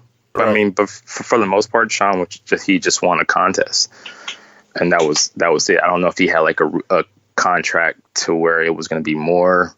Shawn Witherspoon collections. That's how it happened. Yeah, so it was the Vote Forward campaign. So it was Shawn was representing Los Angeles. Right. It was actually it was another artist out here too that had one, and then just people in Japan, Korea, all over the world. And you had a choice. You can have people help you be in your brainstorm in your group to help you make the shoe. So Shawn just went all out and got everybody like from the LA and like some of them homies from VA too to help him make the shoe. Now and so like having you guys collaborate on it, like I'll say this, like does it or did it open any other doors with Nike wise, or I'm not sure I really asked that. As far as like opportunities, like like and I think I'm more asking like because that right there, I mean, like I said, it's a historic sneaker, like yeah. I mean, honestly, it's all time. I got it in top 20, but you could argue 15. Like it's not, it's and that would be putting that sneaker in that category. Just to not be disrespectful to stuff that came before it. Like, the sneaker was done extremely, extremely well. And the input that you guys have had on it, like, does that, have Nike or anybody pay any attention closer to, like, you guys or any of you whatsoever if they didn't know you guys before? Or? I got introduced to a few people who work for Nike, but as far as, like, anything going beyond that, not really, not for me. It just got me to shake hands with people and finally get to meet some of the people like who are involved up there and see what's going on. I never got a trip. I haven't got a trip up there yet to Oregon. So. Oh, really? Yeah. I don't even know how that works. Like, I mean, ain't nobody going nowhere now, but it's always, and I was only asking that because, when like us, starting out, how we start out, I'm always curious on, how things like that works. When you're in Arizona, when you're in other parts of the world, you view being in LA and New York, these major Chicago, major cities, you view as like the more opportunity to do things like that, and I think that's actually dope of Shawn to even get you guys together to do so, because I'll tell you this, and this is based off the people that I know in Arizona, if anybody in Arizona got that opportunity, they wouldn't call anybody. Like, they wouldn't do so because that's how, to me, opportunity garnishes like more opportunity for everybody when you do take care of other people sometimes if you can, you know. Yeah. The energy that Shawn has alone is just he's just a very friendly person. So he's all about like positive energy. So I mean, the day I met him, I already knew, like, this dude's like, it was just weird of his energy just being in LA. Like, yo, you definitely not from out here, because nobody don't act like this.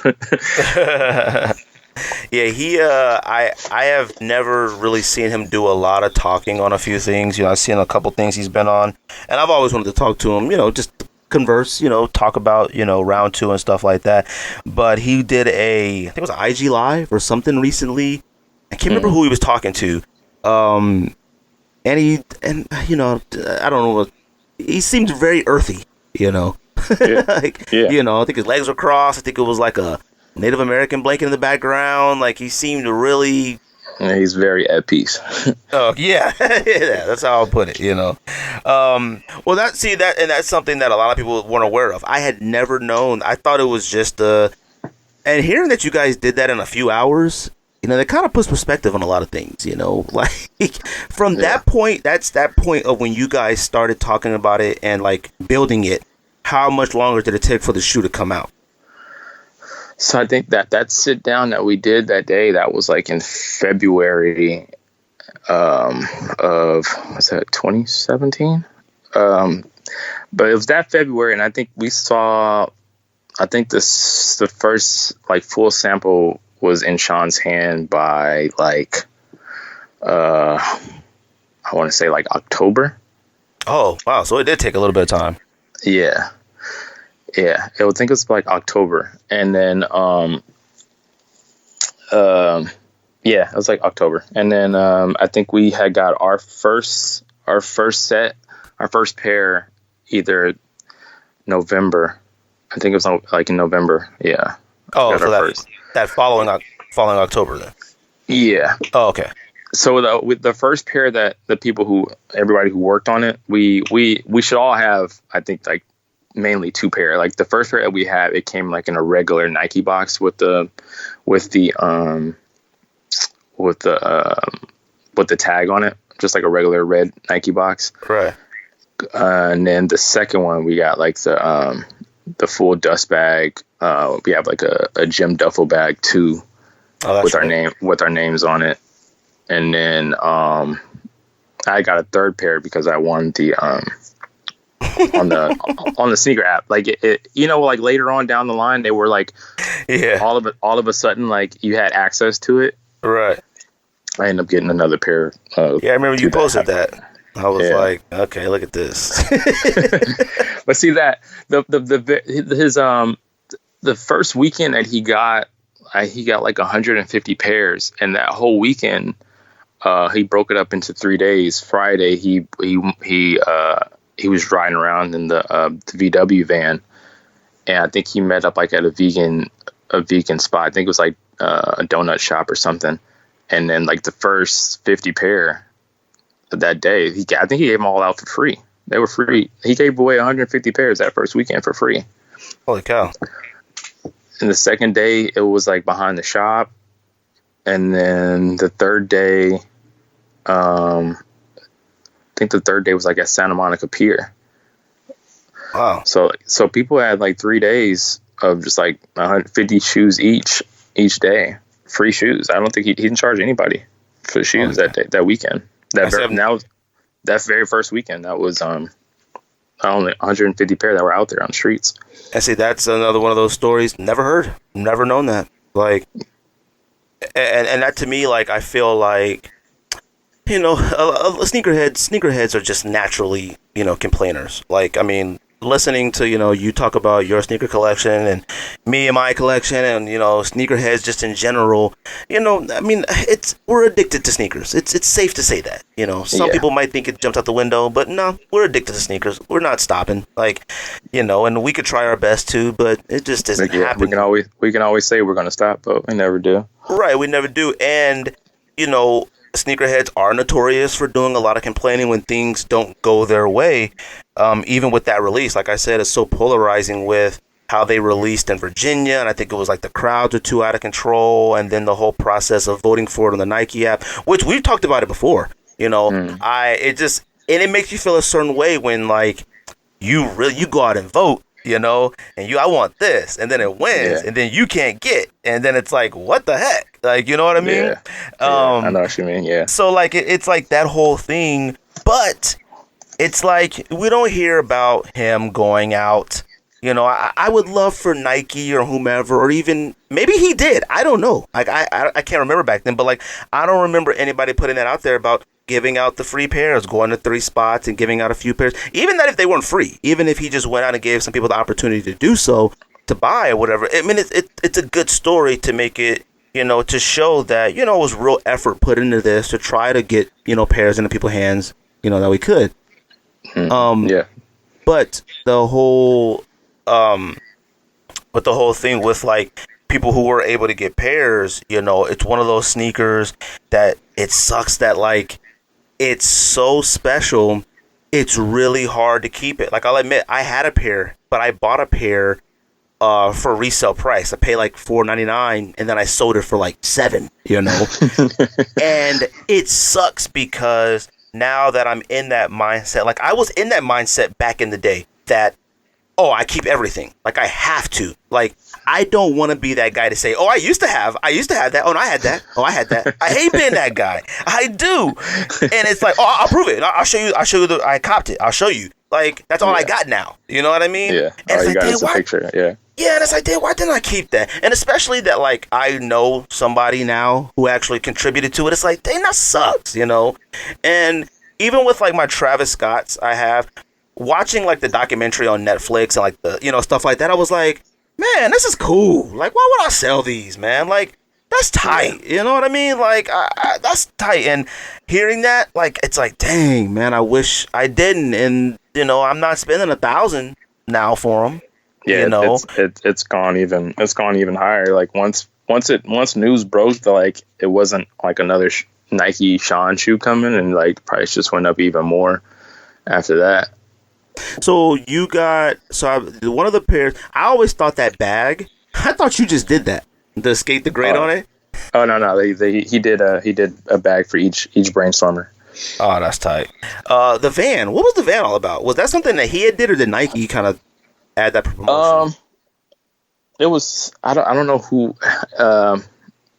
if he added it or they added it, but I mean it fit him. It's definitely his style, because one of the old Nike logos is like that the man hiking, and it looks just like Shawn too, because Shawn has like this crazy amount of hair growing on his face.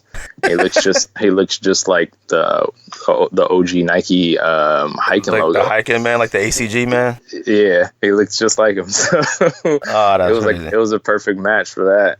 And then the van and them wrapping the van. I think he wanted to buy the van, but they wouldn't sell it to him. Like they end up taking it back. Oh, word. Yeah, they wouldn't let him, because I don't know if he still does or if he doesn't, but I think he was trying to track down every piece of merch or like anything that was made from that, and he was trying to put it all in the storage. Like he wanted to keep everything from every city. Like he wanted to keep the stuff from New York. I think he wanted to keep all the displays from the Undefeated that was out here in Chicago, everything. He wanted to keep everything, but I don't know if he ever did or not. So everyone that was included in that brainstorm for that sneaker, you have relationships with, right? Yeah, I have a relationship with everybody. Oh, okay. Yeah, see that? Yeah, I like that. Like that's something that, you know, a lot of people aspire to do one day. You know, but you know, it is what it is, and you know, I would love, you know, to see more from that. I don't know if he's still, you know, that conversation of like him and Nike, is that still a thing, or is he really not with Nike no more, or Asics or whatever? Nike's, I think it's a done deal, because I think his Adidas getting ready to drop pretty soon. Oh, that's right. Or if I don't know if it got pushed back to with everything that's going on, but I know the Adidas is still coming. I haven't seen like the whole shoe in person or anything, but I know I'm pretty sure it's done. It's just ready to, whenever it's ready to drop.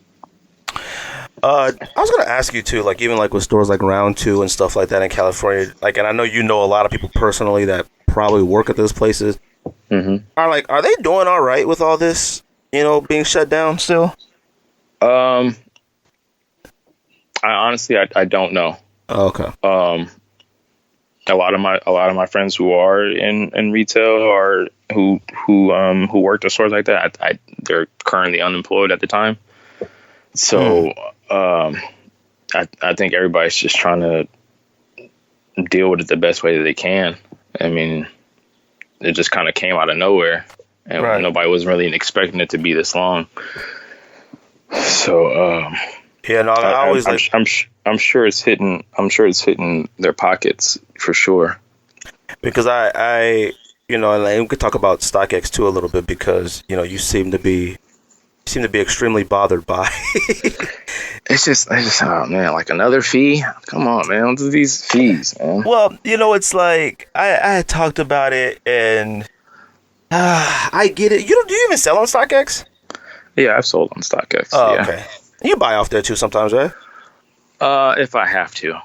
Oh, okay. Now with this extra fee, it just got lowered on the totem pole of places to buy. And this is like going back with okay. So that's a good talking point right there, because I had said that a level of sneakerhead can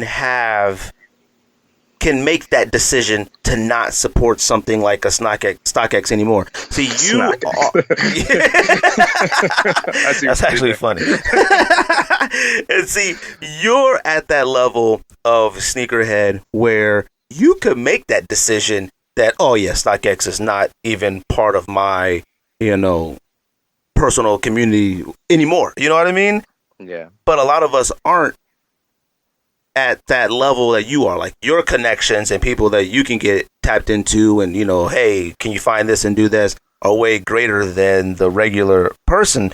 So with that being said, like that 3%, because I even seen, Corey comment, which I haven't even talked to him. I don't know, man. That guy is a mystery. We've talked about it before. Yeah, like, he just comes out of nowhere. I was gonna hit him up and tell him I was gonna do this. I was gonna be on here again to see if he had a word or anything for you, but I forgot to text him. I want to talk to him so bad. Like, honestly, I don't even know if I want to talk to him. I just want to let him talk. Like, and he kind of came out of nowhere on that post, with a little bit of a back and forth with you about it. And he's always watching. He's always watching. Yeah, I mean, that cat is like the overseer. Like,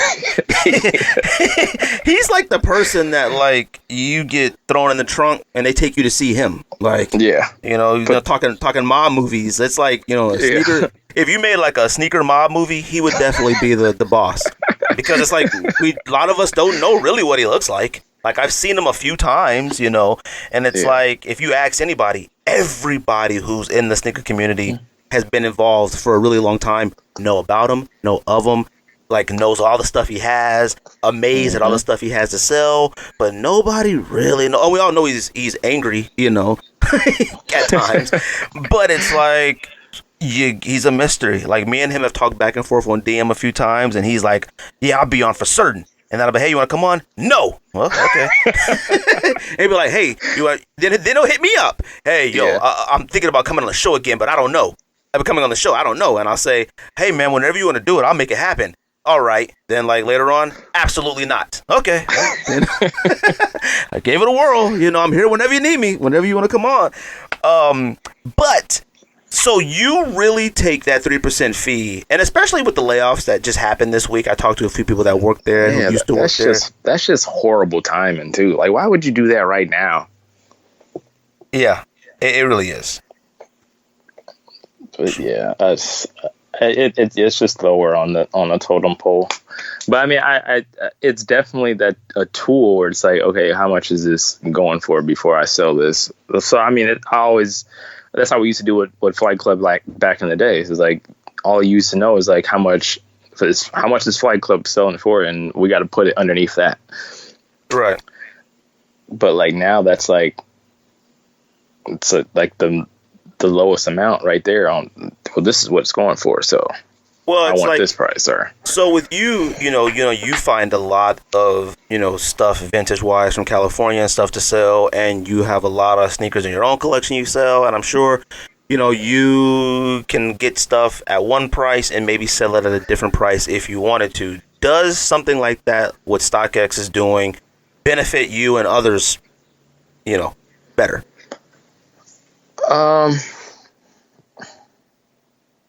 No. Oh, okay. No. See, I thought that like people that sell on their own and stuff like that would be like, oh, good, they want to treat you guys that way. I got you.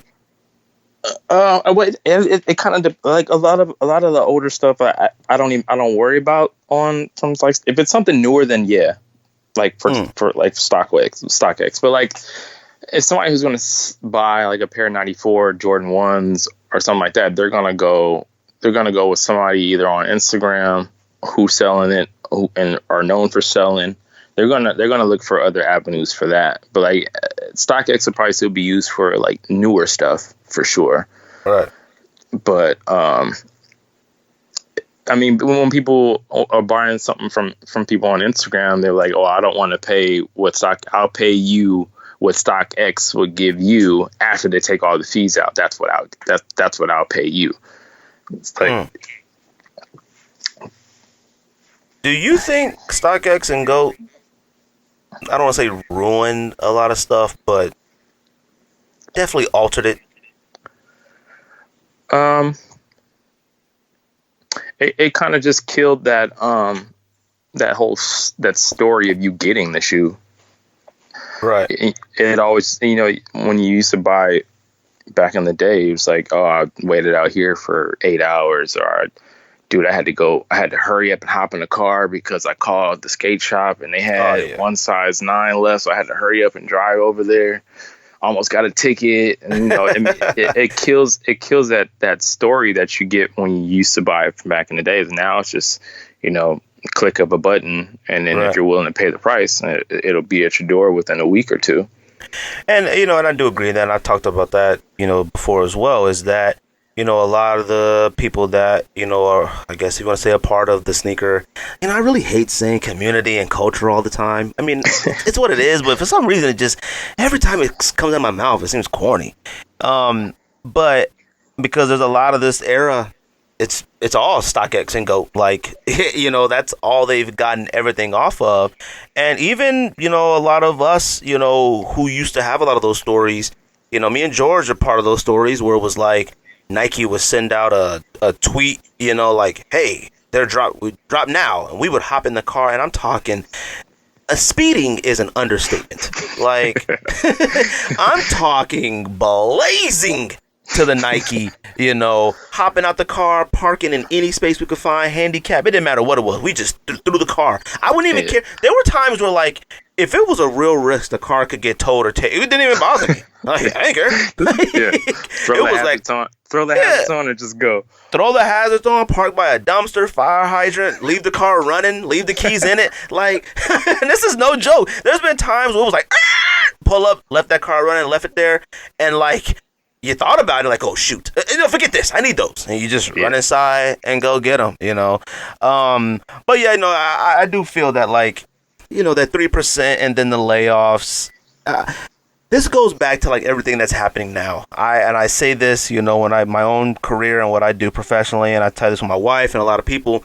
This whole quarantine, pandemic, all this stuff right now is essentially like having companies look at people within the company to see what do they really do. Like, and talking to a few people around StockX, one of the things that they've always said is StockX spends a lot of money frivolously. Like, and I remember I thought them having a commercial on television, I thought that was dope. I did. Because I didn't think I would ever see something like that from a sneaker app. Like, sneaker reselling and stores and stuff like that were always it felt underground. Riff, Flight Club, all of them felt underground. Flight Club was one of those places like, you had to like know where it was. It was not an easy place to find sometimes. Like, even if you've been a bunch of times, every time we go back to California, be like, let's go to Flight Club. Where the heck is this store at? Like, you know, you would see it, be like, oh, there it is. Even in New York, I'm like, God dang it! Like, I'd be walking around forever trying to find that spot. But you didn't see. Now I don't know about locally in California, which I doubt it. You didn't see a Flight Club television commercial. Come on down the Flight Club. You know, see what you find. You know. So when StockX and I said this last episode, that one episode, I said StockX and Gotham, they never promoted. I never saw it. They never promoted how you can sell and make money.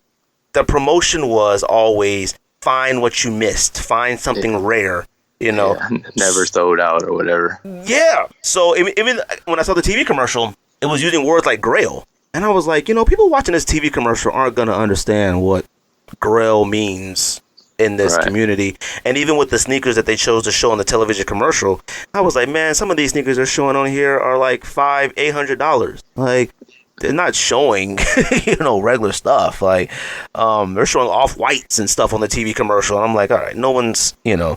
But I always thought that was dope at the time because I was like, man, they really trying to, like, take over the market. But now, in hindsight, it's like, man, you really don't need something like that in the position that you're in. And I think that they're looking at it like, you know what, let's get rid of these people, get rid of this. We didn't need to do this.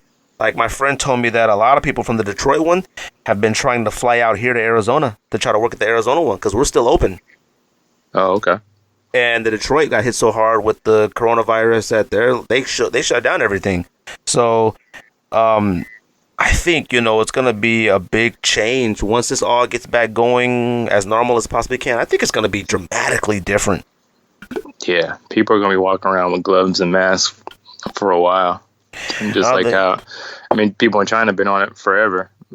Oh, yeah. But like, out here, I mean, God knows when I'll be able to go back to a baseball game or some type of sporting event. I know that's been killing you. Dude, like the first game I get to go, I think I'm buying like front row seats, dude. I'm going all out.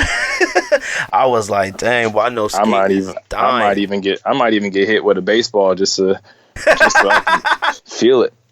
That was one thing. Me and my wife go to baseball games, and we would sit on the baseline, like the third.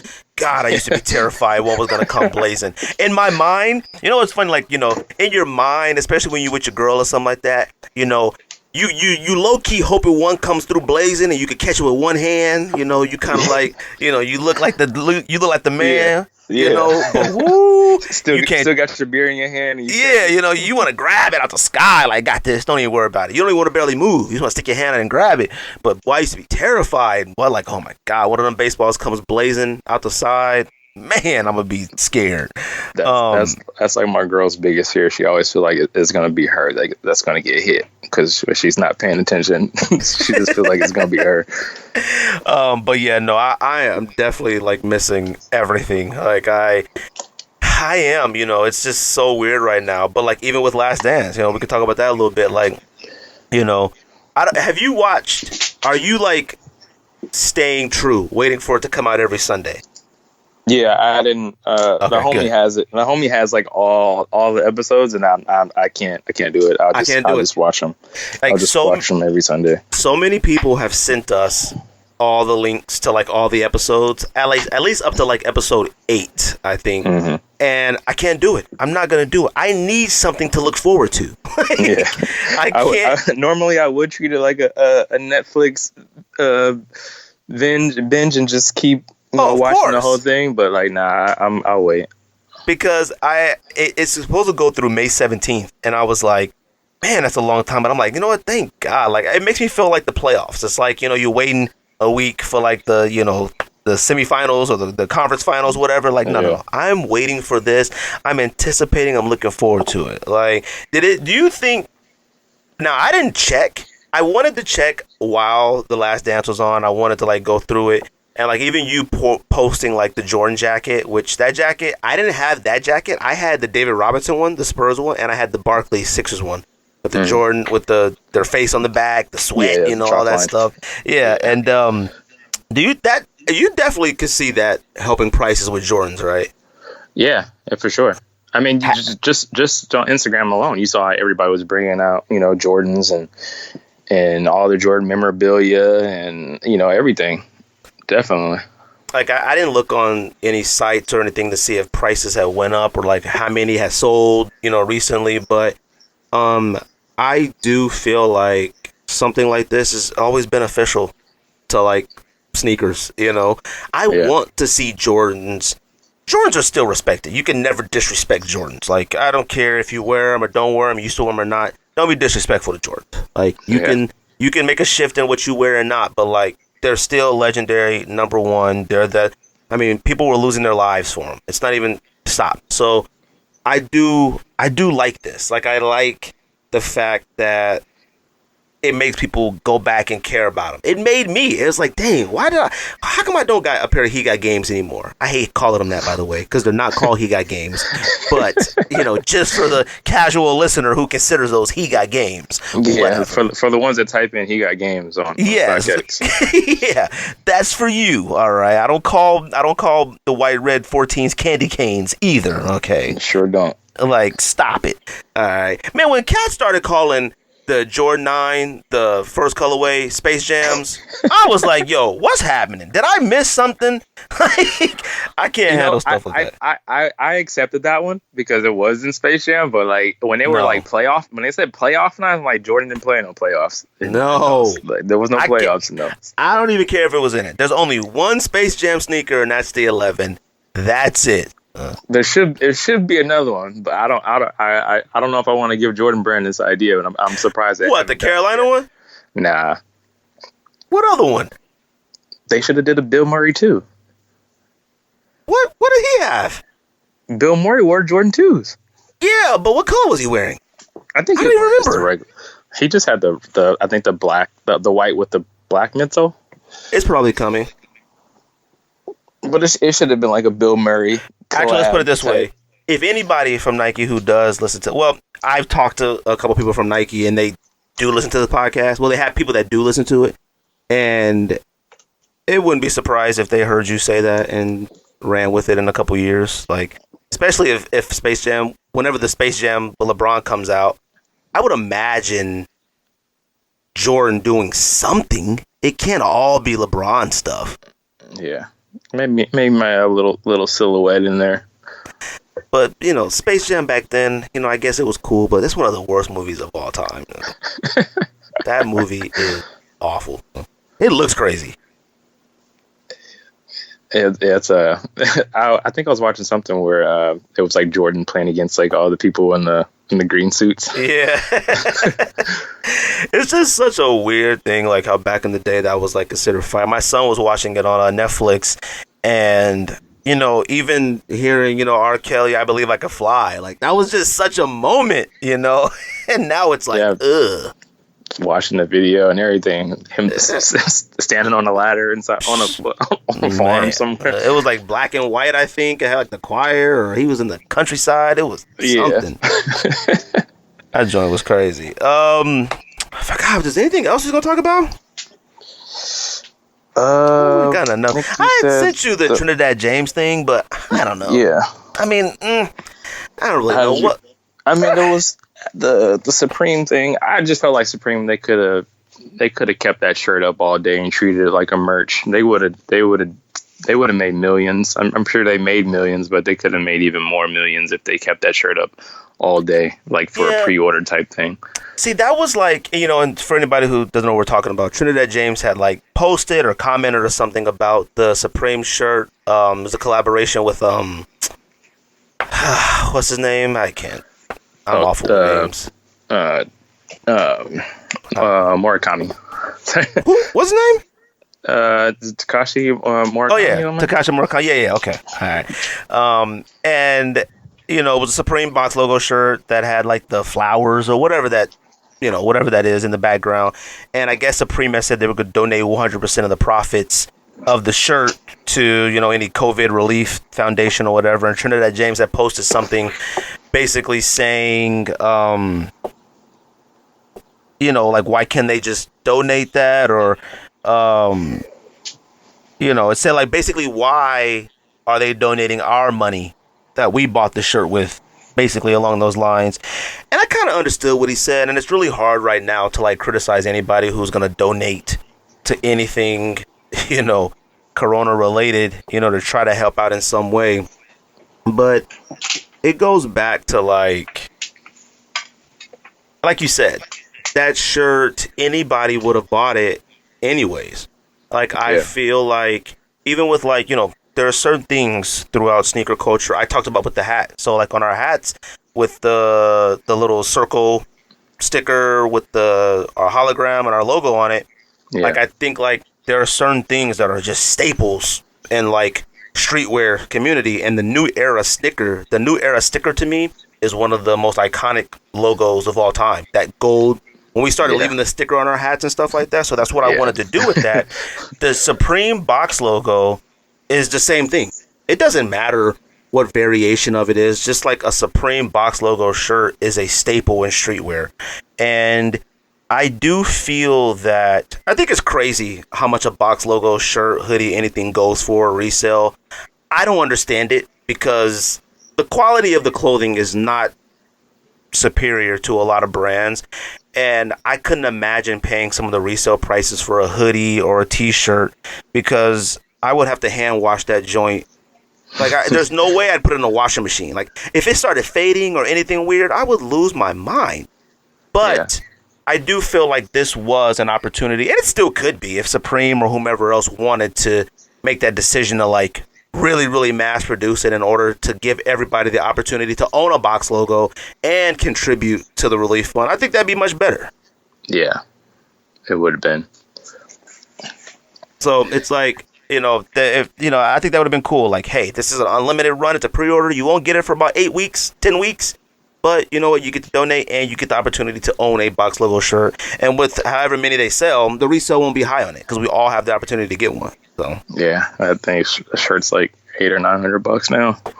I know, I saw that. And you know what's crazy is I had just found out that like on StockX they were using like sketches. Yeah, like, I didn't know that they were being sued or they're in trouble for using Supreme's pictures or something like that. So I guess until they actually get the product in hand, they got to use the little drawings that they're making. So I thought somebody was joking about that. I thought Sockjig, you know, shout out to Sockjig. I thought he was joking about that on Twitter. And then when I seen you post in the IG story that, I was like, wait a minute, this is real? They really do use like sketches, like their own drawings? Until the actual product gets to one of their locations, and they can take a picture of it. Oh my god! People were sending me pictures of like coffee mugs that they like rendered, like drawings of like the. I was like, yo, it's still on there. The sketch of that hat that had all the baseball logos over it, I almost fell over it. I was like, this does not look like the Yankee logo. Like, it looked like a child did it. And I was dying. I think they were like, hurry up with that. Hurry up. We got 25 more items to go. Hurry up. I was like, man, these look like minor league teams. Like, these logos look crazy. You know, they probably have, I don't know how long it takes for them to like authenticate. So like they're probably, their time limit is the same as when they're drawing. Like, you got to hurry up and get to the next drawing. Whoever draw them joints, they probably got laid off too, man. Them artists, they was like, we don't need this. Anybody can draw these. Yeah. I don't really have anything else to talk about unless you had anything else to touch on.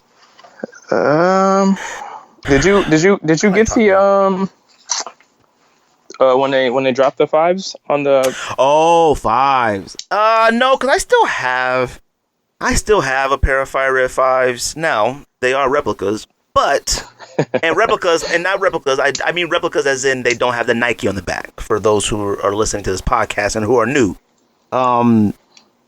fives. You know, I would have only bought these fives when they shock dropped because Last Dance was on. That would have been the only reason I would have bought them. Not to have any real intentions to wear them.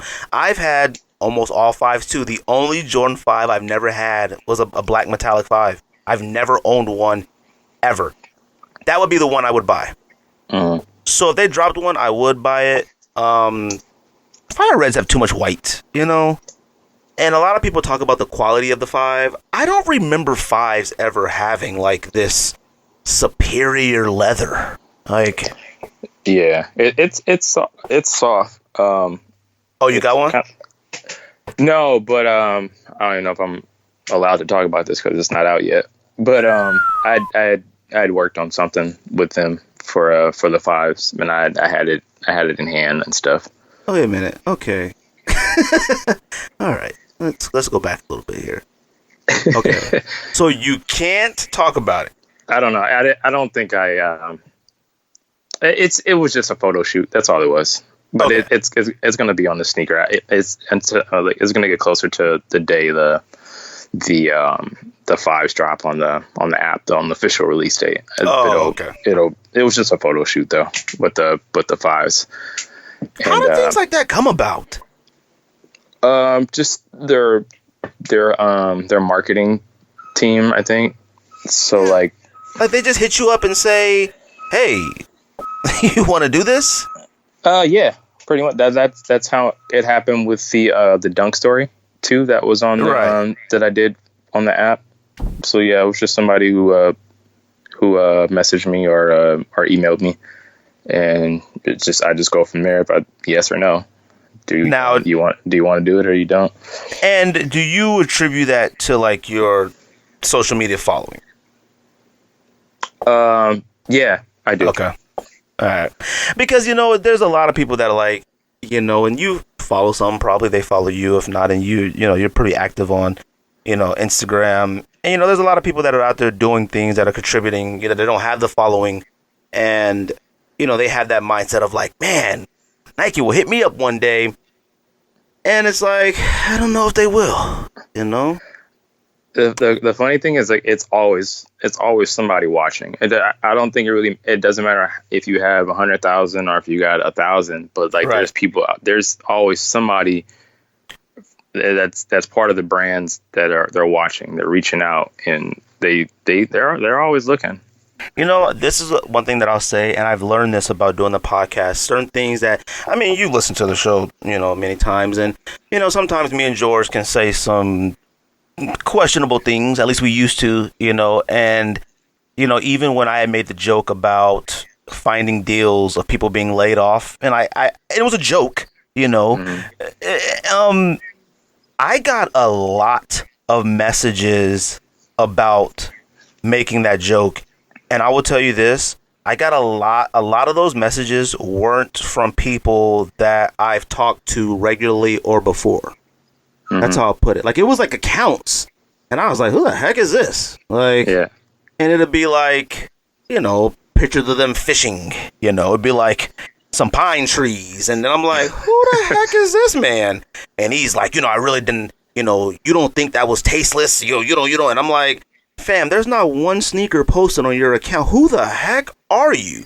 But it was a lot of accounts like that. And then it made me think, like, you know what? These could be accounts from brands they might use, possibly. I don't know. But it did make me a little nervous. That's how I'll put it. But I genuinely was apologized. I was genuinely, sincerely apologized because it was a joke. It was, man. Yeah. And unfortunately it happens. But even like, it does. When kids are going to prom and they need that prom money. I think that's how I got one of my Supreme foam posits. Like, this kid had to pay for something for his prom, and he had to go them foams. Fam, I've seen people who needed to get a lawyer. They got arrested DUI out here in Arizona. They don't play with DUIs out here. Got arrested for like his third DUI. Needed a lawyer. Sold his collection. I bought all of it. All right. And that's the thing about sneakers is like it's always like where to go. Like, if you ever need money, you ever need cash or something, it's like what needs to go first. Well, you would think so. You would think that a lot of people think that way, but a lot of people don't think that way, man. Like, if there, God forbid, if it was ever situations like this. I've been in that situation before when I was younger. It's like I had to let go a lot of stuff. Like I need this cash ASAP. Right.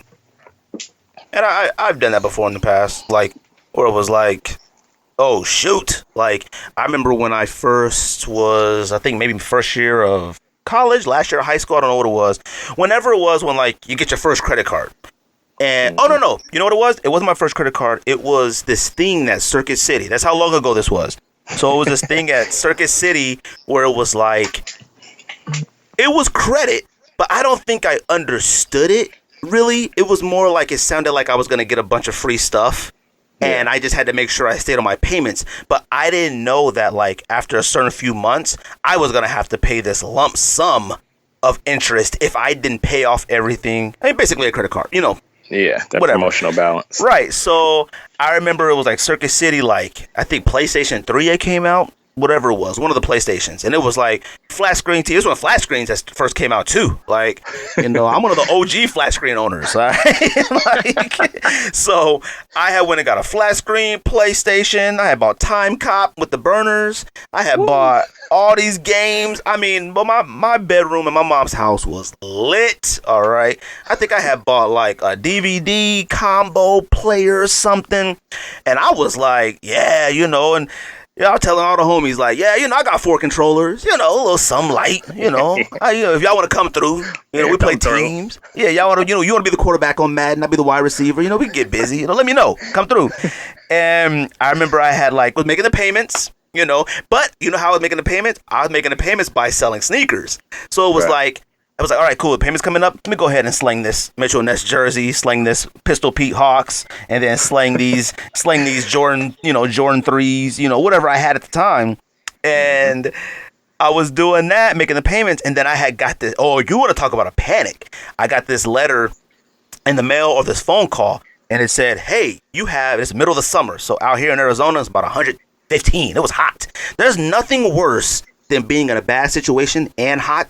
Period. Like it felt like the police were chasing me. That's how stressed I was. So I remember I got this phone call, this letter from like Circuit City, billing, credit, whoever, and they were like, hey, just to give you a heads up, your last, you know, payment thing, whatever, on this date, you're gonna owe about, you know, I think it was like 1,100 something, and I was like, oh no, like I had. I think a Mitsubishi Eclipse at the time, but I had that Eclipse blazing. I was blazing around town slinging sneakers like I had that pure white. Like I just got that Colombian. I was slinging sneakers like crazy. I was standing on the corner at a gas station like, yo, come meet me here. And I was slanging them. And I remember I had got like up to like $950 like pretty quick, but it was hot, and it was like cats that lived like, no joke, like an hour and a half away, like, yo fam, I'm watching my kids, or my girlfriend took the car, yo, could you come to me, man? I was like, I will come to you. I was blazing. All right, but I had to do that to get the money. Yeah, nowadays I see people make their own GoFundMes. Like instead of slinging, I couldn't consciously have a GoFundMe and post, you know, me rocking Yeezy 2s the same day. I couldn't. Yeah. But that's you and I. Like, you and I have that classic thought mind process behind sneakers. So, you know, we wouldn't do that. Yeah, first thing to go is these sneakers. They got the most expensive one. I'll probably go to pink. The Russ Pink be the first one to go. Let me tell you something. Russ Pinks are extremely overrated to me, but if you're sold for a good price. To you, yeah. I don't understand the allure of Russ Pinks. Like, okay, do you think Russ Pinks are better than Fragments? Because I think Fragments are overrated too. Like, I mean, come on, Skate. It's a black toe with blue and a lightning bolt on the back. It's fire. Oh no, it's extreme fire. But should it be that? Like, should it be that fire? I'm gonna say yes. I'm gonna say the Russ Pinks are more fire than the Fragments. Just the way that some people had to go about getting that Russ Pink. If they got the Russ Pinks for retail and they were out there in Miami and they had to go run to that dock and go be at that yacht, the big ass yacht where they got the shoes from, that's amazing story to have that you got that shoe. Okay, now see, you're changing the argument now. The story on how you get it is fire. The shoe itself, like, okay, I think Turbo Green ones are way better than Russ Pinks and Fragments. Whoa. Turbo Green ones are a fire. It's Jordan fire. 1. It is. It's fire. It is fire, Skate. That sneaker is in your hand, fire. The materials are great. It is fire. Russ Pink materials, I'm sure are great. Fragment 1 materials, I'm sure are fire. The colorways of both, absolute fire. But now, understanding like the story you said, running to the dock, how to get them, how hard it was to get them, only releasing in one state. etc., etc., etc. Just the sneaker itself, it's not okay. Yes, it's fire. People think I think they're not fire. They're fire. But a rust pink isn't that to me. Is a rust pink better than pine green 1.0s? Yes. Why? Because it's pink? It's a rusted pink, yes. Okay, a Lely May 6s blow rust pink 1s out of the water. Out of the water, Skate. I love my Lely's. I do. And they blow fragments out of the water too. You can't get me saying anything bad about Leah Lely's. I love them. They are fine. I am so mad I don't have them. I started off my 2020 so right with that shoe and that outfit. I was like, yes, I love this. You're right, because you know what's funny is, I think we already talked about this, when you had laid out your fit and stuff like that and had like the Carhartt, I remember it. That's how fire the fit was. I'm not gonna lie to you. It was like the Carhartt. Yes. Let me tell you something. I tell people all the time, I have no problem telling people who I actually view on social media as influencers, who I appreciate their style. You're one of them. Ryan Swinger, one of them. The homie, Dynasty. He's the homie. Dynasty TV. He's another homie, and a few other cats where I say like, God dang, well that fit is kind of fire. Like, that is fire. That fit you laid out with like the Carhartt socks, I think it was like some olive green pants, I don't know, whatever it was. Yeah, it was absolute right. fire. Yeah. Made me say to myself, God dang it, I wish I had bought a Lily May. Now, Jordan 6 to me is the greatest Jordan of all time to me, and I didn't appreciate the fact, you know what, I don't think I tried for a Lily Mays because I would have had to try for like an 11 and a half, whatever the size is for mine. And I didn't think I had an opportunity for it. Any fire woman sneaker that comes out in a size that men would want for, I don't bother with because I feel like I wouldn't get it. Yeah.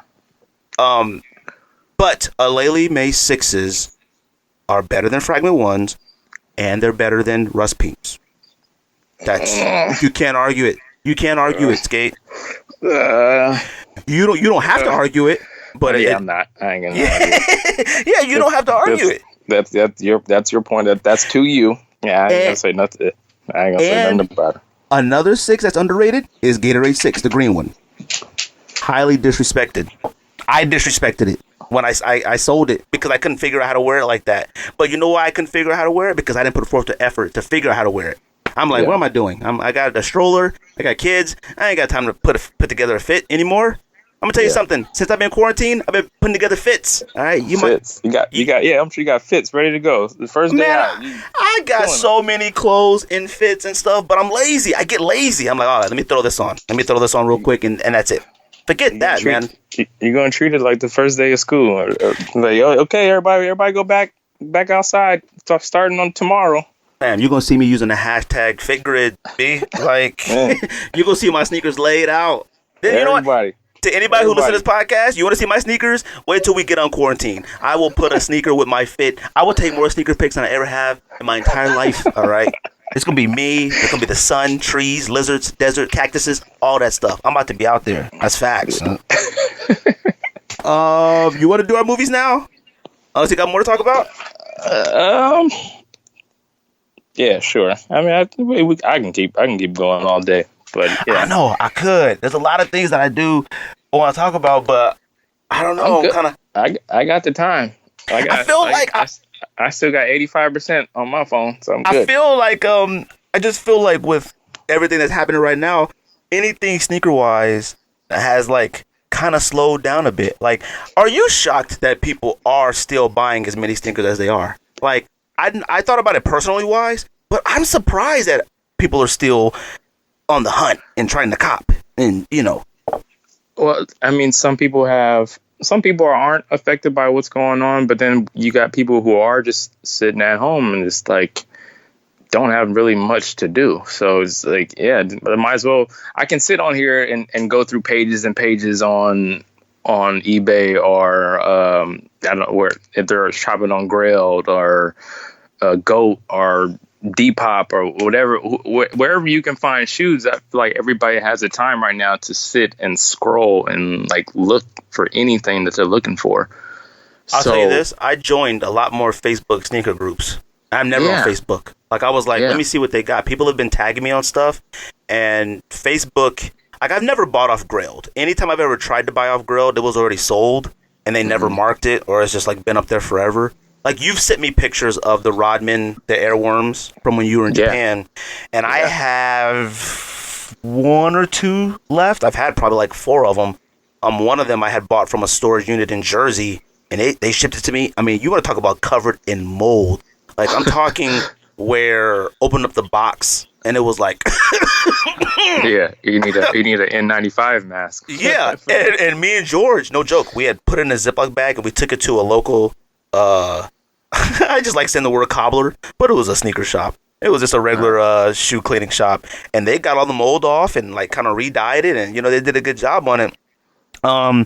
But I have been looking on eBay a lot lately, like way more than I have like in the recent years. I gave up on eBay for a long time because they got too many whack people with too many weird responses. You post something for sale, yo fam, I need new tires for my car. Is there any way you could lower the price on these? I'm like, yeah. So like, I mean, you buy off eBay still? Yeah, I do. I buy off eBay. eBay. I bought off Depop. I bought off Grail. I never heard of Depop. You never heard of Depop? No. What is that? Yeah.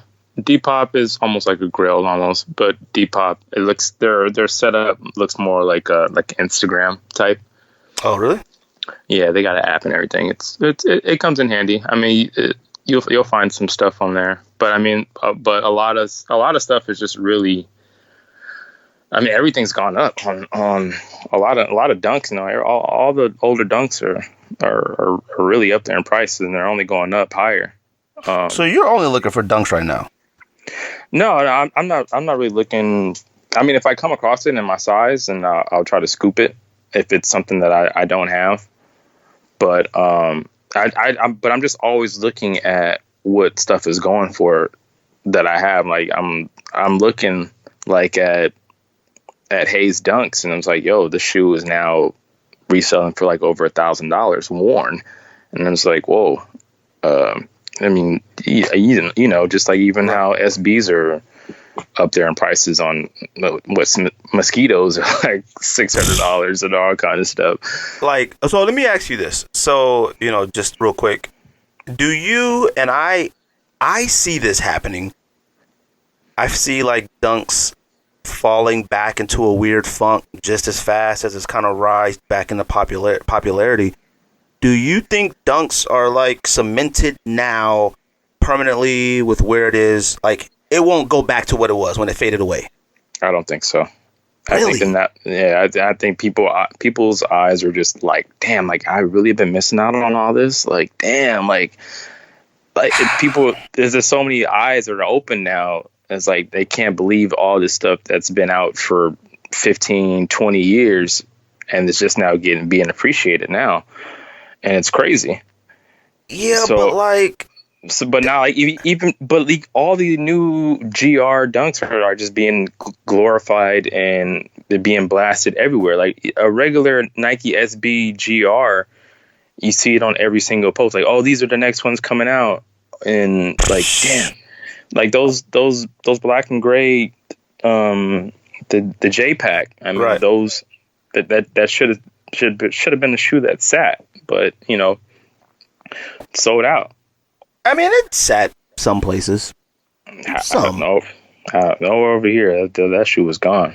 And see, well, I view a J-Pack as a dunk that should fly. Like yeah.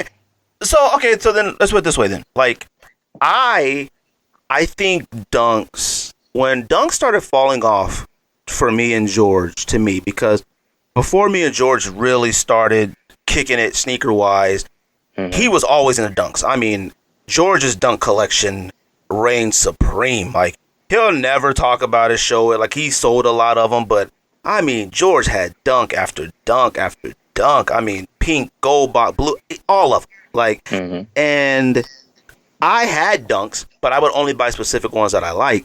And then I felt like at some point with dunks, even they had faded away from making more wearable dunks, like daily dunks to me. I felt like everything got out there too far.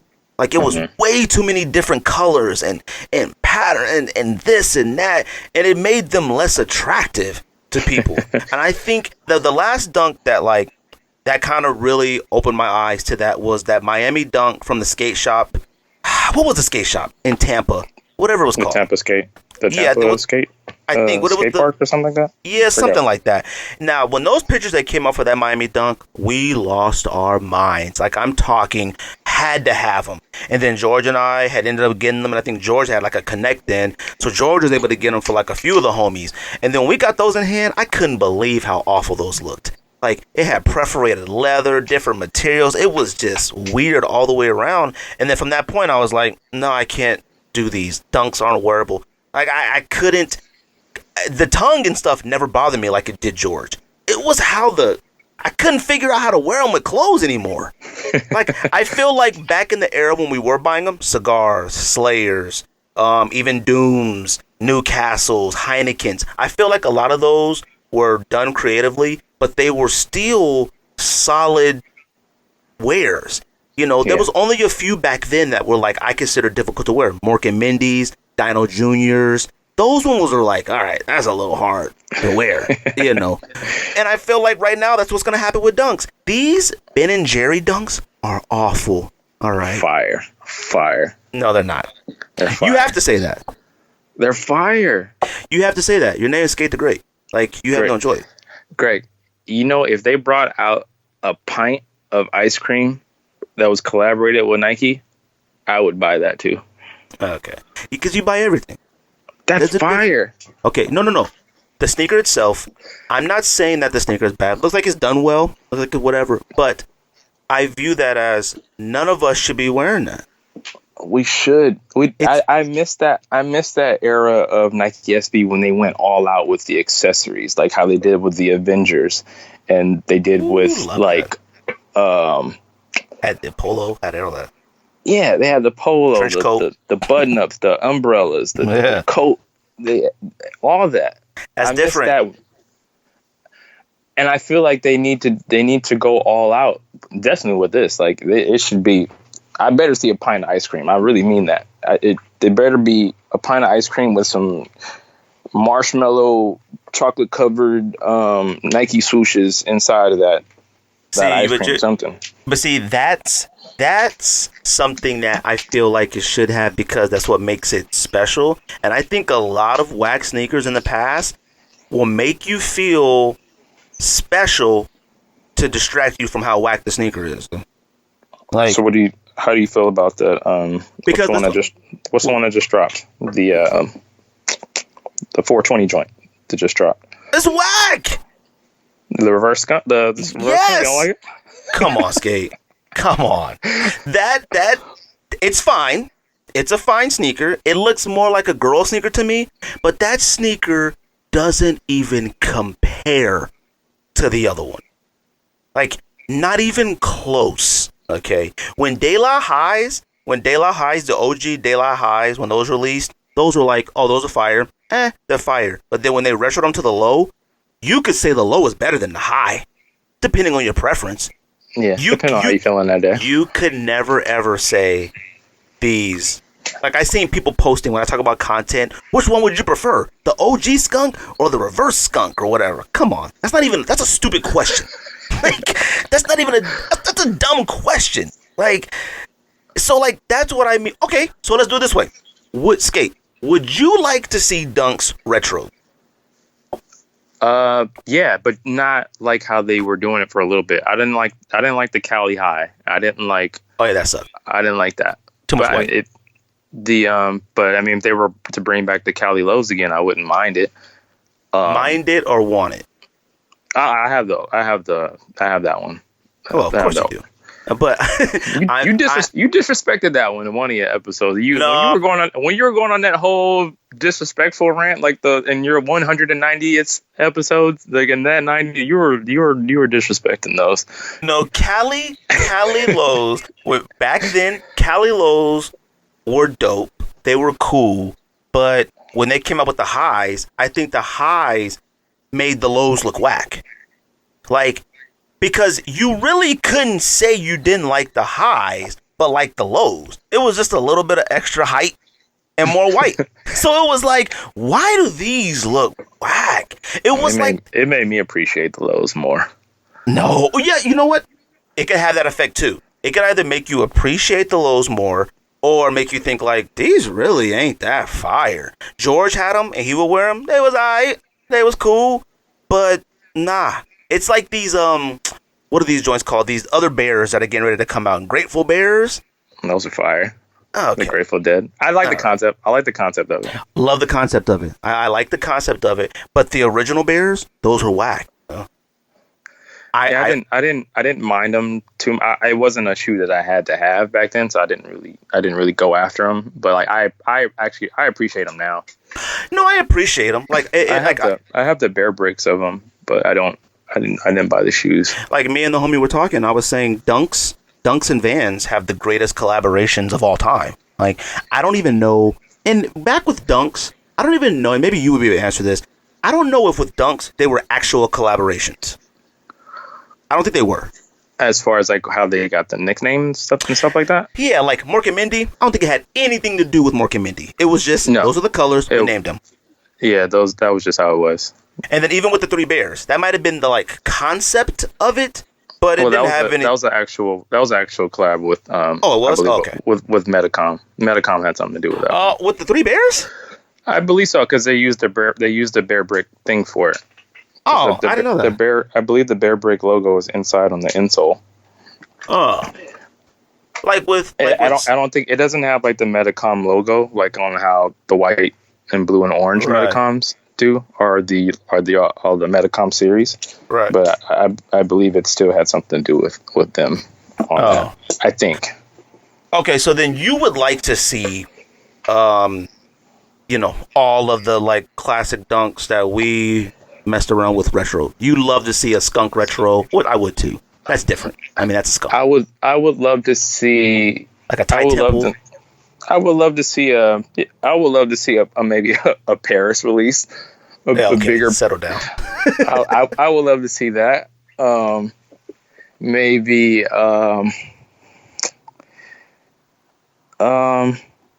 wouldn't mind it. It wouldn't bother me. It wouldn't bother me. Yeah, because I mean, if you want Easy 2s and stuff like that to retro, then I guess it shouldn't. But with dunks, I don't mind it. With anything with a air unit, I feel like it needs to be retroed again because they're just going to fall apart because of the foam and the air unit. But like with dunks, you can still wear dunks and just like Jordan 1s, like 85. So, but it's just though they're fine. I don't know. I don't want to see. I mean, I don't know.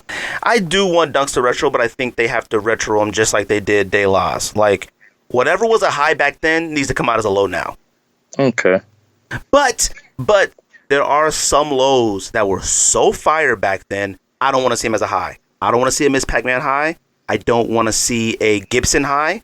I don't want to see a roller debris high. I don't like a Costin blue. I don't want to see a high. I would love to see a gold Thai temple low. Would love to see that. That'd be fire. Like, and I would like to see a stun low. Yeah, see, I had the highs, but it was gold, and I couldn't figure out what to do with it. Now I probably could. Back then, I was like, what am I doing with this? Like, I wish I had that discipline that you seem to have, that a lot of the sneakerheads have, but I kept putting myself in situations, and clearly with the podcast, my moods and mindset changes like dramatically. Like my mindset. Every episode. My mindset, like I could literally, me and you have this discussion right now, and like right now how I'm feeling with talking about dunks, even though we've been talking about dunks a lot lately, just the thought of some of these dunks, I could walk out of here right now and go buy like 5 of them off GOAT, StockX or something, or look on eBay and find them and not even blink. But then I could literally wait 2 weeks for them to get delivered, and they get here, and then I'd be super angry and mad. So that's the thing. Like, you guys are making me like Rust Pinks a lot more than I think I actually do. That's how I'll put it.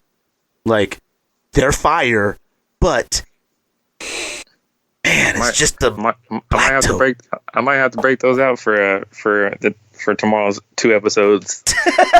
You can break them joints out, but I can't because I'm only gonna walk. I'm only gonna walk to the refrigerator and grab some beers and then walk right back to the TV. So I'm not really putting that much mileage on them. I was gonna ask you too, with like everybody, like I know, including you, with stuff being closed, and you would frequent like the Rose Bowl. I'm fiending right now. I'm fiending. Yeah, like that was something that like is a big thing out there. How, how do you see that happening? Like I view some of those people like it's sort of like with Seattle. When me and my wife went to Seattle, we learned a lot about the Pike marketplace, and some of those people, that's how they make their living. Yeah. Is that like I was like, dang, I wonder what a lot of people that like religiously was out there selling and stuff that like contributed to their income, monthly. How does that affect them? Like, do they stop? Do they come back? Like, what happens? Yeah, well, I think a lot of the younger guys who are out there who are who thrift and stuff like that, they just like how the restaurants, they just convert it to more like online sales. So they're just spending more time on selling on Instagram or selling on eBay or Depop or whatever, and just trying to get transactions done that way.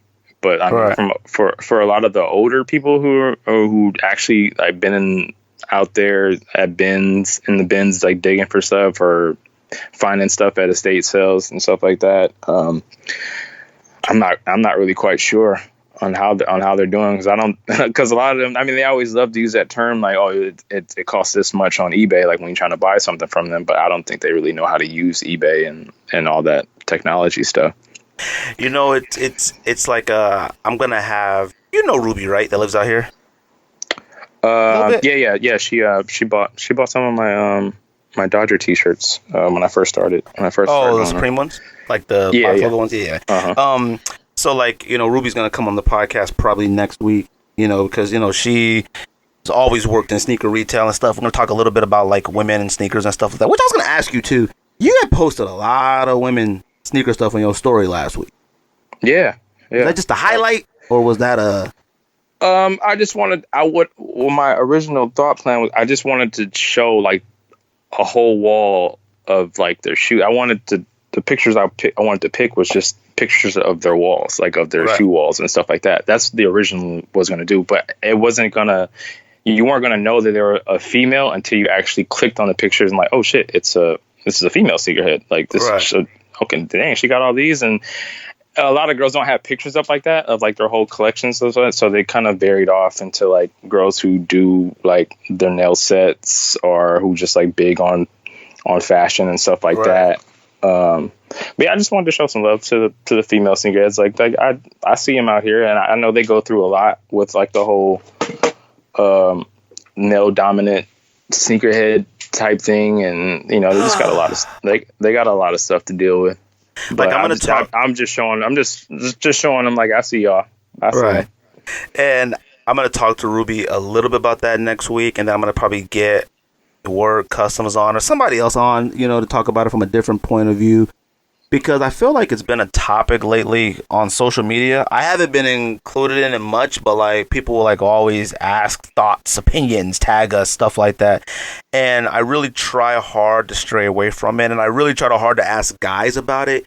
And it's such like, with your girl, I think you're with the same girl, right? I don't want to ask. Okay. Yeah. Sorry. I never know. You just never know with people. So, nowadays. And was she always into sneakers too, or did you have a hand in that? No, she's always been into sneakers. Before we got into a relationship, she used to actually buy shoes from me. Oh, okay. And but see, she's always had like a decent amount. But I mean, with us being together, it's gotten even worse. So she's buying daily, I feel like. And that's where she's always looking. And that's where when I talk to like Ruby and whomever else I get on, I want to play more devil's advocate in that sense, because I was thinking about us reaching 200 episodes, and I don't know how long you had been listening to us, but like when we first really started out, we really went in on like the YouTubers and YouTubers and people I went back and listened. I've listened to every single episode. I went back and listened to all those. The first episode was definitely a shout out episode. I think I told you that before. Yeah, I went back to try to listen to that. I was embarrassed. I can't go back and listen to those old episodes. I listen to every single episode record because I do care about the content we put out. I want to get better, and I'm just conscious. Like, it'll keep me up at night if I say something wrong, and I'm like, man, why did I say that? I can't sleep. Like, I called Air Max 1, Air Max 90, and it was just a slip of the tongue. I said, man, this Air Max 90 is fire. But I was holding the Air Max 1 in my hand. It kept me up all night. Like, I couldn't believe it. Like, I couldn't believe I did that. But, I went back and listened to, like, some of those and, the stuff that we were saying. A lot of it I mean, and I meant it at the time. But, a lot of it was, partially hating, and at some point, I had came to the realization, and we had expressed this to a lot of them that, like, we would talk to or had on the show or, like, would argue with online. Mm-hmm. It's one of those things where, like, it's like you and your collection. It's like back when we collected. Like, I look at my collection now. My collection, people always say, I want to see your collection. And my collection is full of a lot of stuff that I like. You know what I mean? It's not full of things that people, I guess, want to see. I have about 15 or 20 pairs of Continental 80s. You know what I mean? Yeah. I have 5 pairs of the exact same color Jordan 1s. And it's not a popular one. I love that. So it's like, I don't know if you want to see that. And it made me say to myself, like with you, you've gone back and bought older stuff. You've kept a lot of that older stuff that you've collected over the years. And it's like, people can be envious of what you have and like think like, man, Skate got it all. He got it made. But it's like, you know what? You were there and you maintained it and you stayed true to it. It's like sneakerheads that do, that have these big, huge followings and all these subscribers. They were there on YouTube since day one. You know what I mean? Yeah. They saw something back then, and that's why they had that. So it was kind of like, and that's where I look at it with, like, when it comes to women nowadays that are trying to, like, really break into getting that shine just as much as men. And, I'm going to talk to them about this. I feel like a lot of women jumped in the game, put themselves out there a little later than men, and it kind of made it harder on themselves.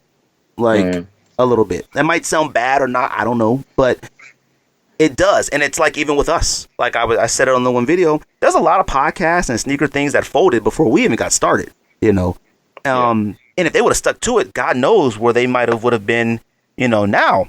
And us getting in as when we did, we're trying to still build ourselves up. So it's like, I don't feel like a lot of people are complaining about the right things, like, and it's like with you, with whatever you have, there's a lot of stuff that you probably have that I had. And it's like, I could sit there and be like, I had that. But then I should be saying, like, and then I end up saying, dang, why didn't I keep that? But, I'm doing stupid stuff like going to Circuit City, acting like, I'm the baller, it's just dumb stuff like that. So then I got to go out and sell, my Mork and Mindy's and whatever else I can and pay stupid stuff like that. So, yeah. Anyways, I don't have anything else. I don't know if you do. Any questions? Anything? I don't know. Oh, I never got to tell you I never told you the Dion story. Yeah. Let me talk about that. It was just, I think it was it was Complex Con where I met him. I think it was the second one. The 2017. I think it was 2017. Maybe it was 2018. I can't remember. But it was like, have you been to a Complex Con yet? Did you ever get a chance to go? Well, I planned on going to the one last year, but something happened, and then I was like, well, I'm going this year. Like, I really want to go, but I want to go, and I want to do it right. Like, I don't want it to make me angry. Okay. Like, so whatever it takes to, like, walk straight inside the building, like, extra money, or whatever. Like, I don't want to be outside in line. I don't want to be surrounded by people that I find annoying. Like, I don't want to hate it. Okay. If you don't want to hate it, you have to go in there with the mindset of, I'm not gonna get the most limited edition stuff that's dropping. If you have the mindset as I'm going here to have a good time. I'm gonna see what I see what's in here. I'm gonna meet some of these people that I see online. Right. And if you go in there with that mindset, then you'll have a good time. But if you're going in there to try to be the first one to get whatever limited piece that's dropping, and you're going to be very upset. And see, I would never do that anyways, because I feel like that's, I don't want to say beneath me, but we've been in the game way too long to be running and pushing and screaming and mad and stuff. Like that Undefeated, I get, you know, I'm going to tell you something. Those Undefeated green olive 97s, I love those. All right. You got those, don't you? Yes, sir. Yes, of course you do. And when I look at the video, the release of that, and like how they had to close it, and it just looked like I can give you a story on that one too. I was working a Nike event. I was working the Nike booth that was across the way from that one, and they treated that pop up like the Three Little Pigs. Like they were puffing and puffing. They were getting ready to blow. It looked scary. That shack was getting ready to collapse on all those people who were trying to get in there to get that shoe. And it was just like, yo, that little booth is getting ready to fall apart. And it was just crazy. We were just sitting back at the other Nike booth that was across the way, just watching it go down. And that was insane. That was crazy. Okay, that was the first day of the Saturday, because they did I think half of the release that day, and I don't think they ended up doing it the next day. Now, how do you view stuff like that now? Like the chaos and the madness? Yeah. I just view it from the sidelines. I'm like, I'm not being in that anymore. I'm not being involved in that. I'm not lining up for it. I'll give whoever a few extra $100 for it, and I'll just be about my day. Like, okay. I can't do it. I can't either, and I'm in the same mindset as you, but I don't know how you got your pair. So I traded. Okay. I traded I think I had an extra pair of Levi's or something. The Levi 4s. I think I traded that into to round 2 or something, and I. Oh, okay. And I got it that way. So that's good to know, because. Yeah, it wasn't.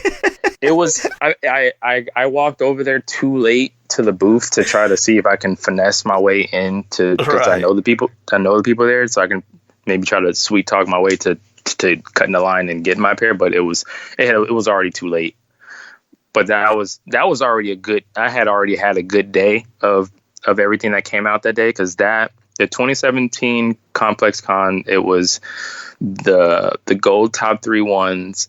It was the Travis Scott Air Force One, the canvas one. It was the Off-White Complex Air Force One, the white one with the check, the chromed up with the silver check. Okay, now did you get that from that? Because I know you have that too. Yeah, I got all that from that. The Off-Whites I got for free because I was working for Nike on that at that event. So at the end of the night, you can get it for free. You can get one of the shoes for free. So it was like either pick the Travis Scott, pick the Off-White, or pick the Rockefeller or the Don C. So I went with the Off-White for free, and then I the next day I ended up getting the Don C and the Rockefeller, because the Travis was sold out of my size. I didn't get it. Those original Travis Air Force Ones I feel are underrated. I like the Cell one better. Really? I like the Cell colorway. Yeah, I didn't really a white canvas. I know it wasn't going to last too long, but I know people end up started dyeing them and doing crazy tie dyes with them. I don't know how to have the guts to do that. I'd have to have at least 4 pairs before I even consider doing something like that to one of my sneakers. Because you mess up, I can't. The only one I would do it to would be a white, Sakai, the all white one. That'd be the only one I'd try to do something to, like maybe a white NMD or something. I don't know. But tell me about Dion real quick. Sorry. So I think it was Complex 2018, because it was there's a crazy food court on where they have all the food. They had all the food trucks parked in a whole another area of the event. So you got to walk outside, walk around this pond that's over there in Long Beach, right. and then it's a whole another area where all the food trucks are. And kicking it at the it was like a main lobster truck, like the lobster rolls. All right. And Dion's kicking it right in front, right there. So I saw him. I walked up to him and I'm like, "Hey, what's up, man? I'm Skate." He's like, "I know who the fuck you are," like in his Boston accent. He's like, "Yeah, get over here." And he's like, "Hey, what's up, man? How you doing?" And it was like we're just chatting. I think he's like a little drunk, and he's just chilling, like, just relaxing and enjoying the vibes. And like it was, I don't know, it was some girl there. I don't know if he knew her or he had her brought her out or something, but he was just cracking jokes on this girl because she had on these Jordan flights that look like the Jordan 7s. And he's just like cracking jokes on her about her. He's like talking about her shoes like she had on. She's like, "Why are you talking about my shoes?" He's like, "What the fuck are those? I don't know, what the fuck, what are you wearing?" Well, that's how I met him. We were chatting it up for a little bit, and he gave me these like little plastic containers, and it had like the purple lobster, like a lobster on top of it, and it had like all these different color laces on it. So he was just passing these out to people, and he gave me like a couple, and it had like extra laces in it. And I think the purple lobster ended up dropping like that December or something like that. Did you lobsters? No lobster came out that weekend, right? No, not out there. It wasn't ready. I don't think it was ready that weekend. But it ended up dropping. The purple one, I think, ended up dropping that December or something like that. Oh, okay. See, lobsters are another one that if it came out with a high version, I wouldn't like it. Yeah, they definitely just stick to the lows. You don't have you still have lobsters? Blue, red? I have. So when I had listened to the Dion episode, I was like, and he was telling the stories about on all the shoes. I was like, oh, that made it even more interesting for me. So like I had went and copped that 8-ball one after I heard the story for that, the ASIC. I have the purple and the green lobsters, the special box set that he had for those. And then I have what's the green ASIC that he did? Is it the C Note? Or is it not the C Note? The one that had the $100 bill box, or that one. Yeah, the one with the $100 bill box. I don't think that's not C Note, but I know what you're talking about though. It was something with the coca. Was it the coca leaf or something like that? Or I think it's Concepts Coca. Okay. Yeah. I have that one, and then what else? I have something else. That's Concept. Dion actually sent the van. He sent me. Yeah, he sent me the van, the rat race, or the I think it's the rat race, or the Yeah, he sent me that one because I have like a 20 for 20 list that I was doing for being in the game for 20 years, a few years back, and I was on the list. Yeah, you know what? I joke with Dion about sending me stuff, and he won't. So, well, I had posted. I was looking for. I was ready to pay anybody for it who had it in my size. I just couldn't find it. Right. And then mysteriously, one had popped into round 2, and round 2 had posted it for like $200, and then I hurried up and shot over there, and it was gone already. And I went back and reposted like, "Yo, whoever just bought this shoe for round 2, I'll buy it off you right now." And then Dion saw that post, and he's like, "I think I got it somewhere in the warehouse. I'll holler at you like in a couple weeks or so." So then like a couple weeks later, I asked him for my address, and boom, that's what popped up. And see that I do, and like that Dion episode. And, even like with you, when you come on here and talk about stories, anybody who comes on this podcast and tells stories, it adds values to a lot of things that we might have passed or didn't give a second look, back then. Yeah. So like even with, when Dion was talking about the New Balances, like, we call them Statue of Liberties and stuff like that. And then him telling us that they weren't Statue of Liberties. It was Tiffany color because Tiffany made the silver police badge for when like the first police officer was killed in the line of duty or whatever. It was like, yo, like what? Like it made you like go look for him immediately, Yeah. And it just shows like there's just so much more in the sneakers that like we're just unaware of. Like, I mean, like I said, that story about you guys getting together, collaborating on that, I don't think a lot of people know that. Like I don't think a lot of people know that. Like, I have never heard that. So, and I didn't know how George knew it. I was like, George, how the heck do you know? Like, George loves to act like everything is stupid and he don't know nothing or whatever. But George, boy, he be in the mix. He knows it. Yeah, his wife hit me up. I think it was like in February or something. She wanted to get him something because their anniversary just passed, right? Like in March yeah. So she wanted to get him this Dodger shirt at first, but I posted I had a Dodger shirt I had just found at the flea market, but it was a brand new. It still had the tags, everything, and it was the 1988 championship T-shirt. And I told her the price of it. She's like, I don't know. I'm like, you know what? You absolutely right, because George would probably be pissed off if you paid this much for this T-shirt. So I was like, I got something better. And he really loved the Pilsners that I brought when I was out there. So I had sent her, I think it's sent her 6 or 7 cans of the beers and stuff. And then he's been hitting me up every now and then. He's been cracking 1 or 2 here and there. Drinking he's actually been trying to look for them. Going to bars, trying to look for them on tap, find them and stuff like that. And I was like, man, we're going to have to go to Cali, dude. We just going to have to go to Cali. I mean, last time me and George went to Cali, I got so drunk off of some Coors Lights. It's not even a joke. We went out there and watched. We went out there for some. Actually, I don't know why we went out there. Maybe it was Easy Twos, Platinum. I think that's why we were out there that time. Or was it for his family? I don't know why.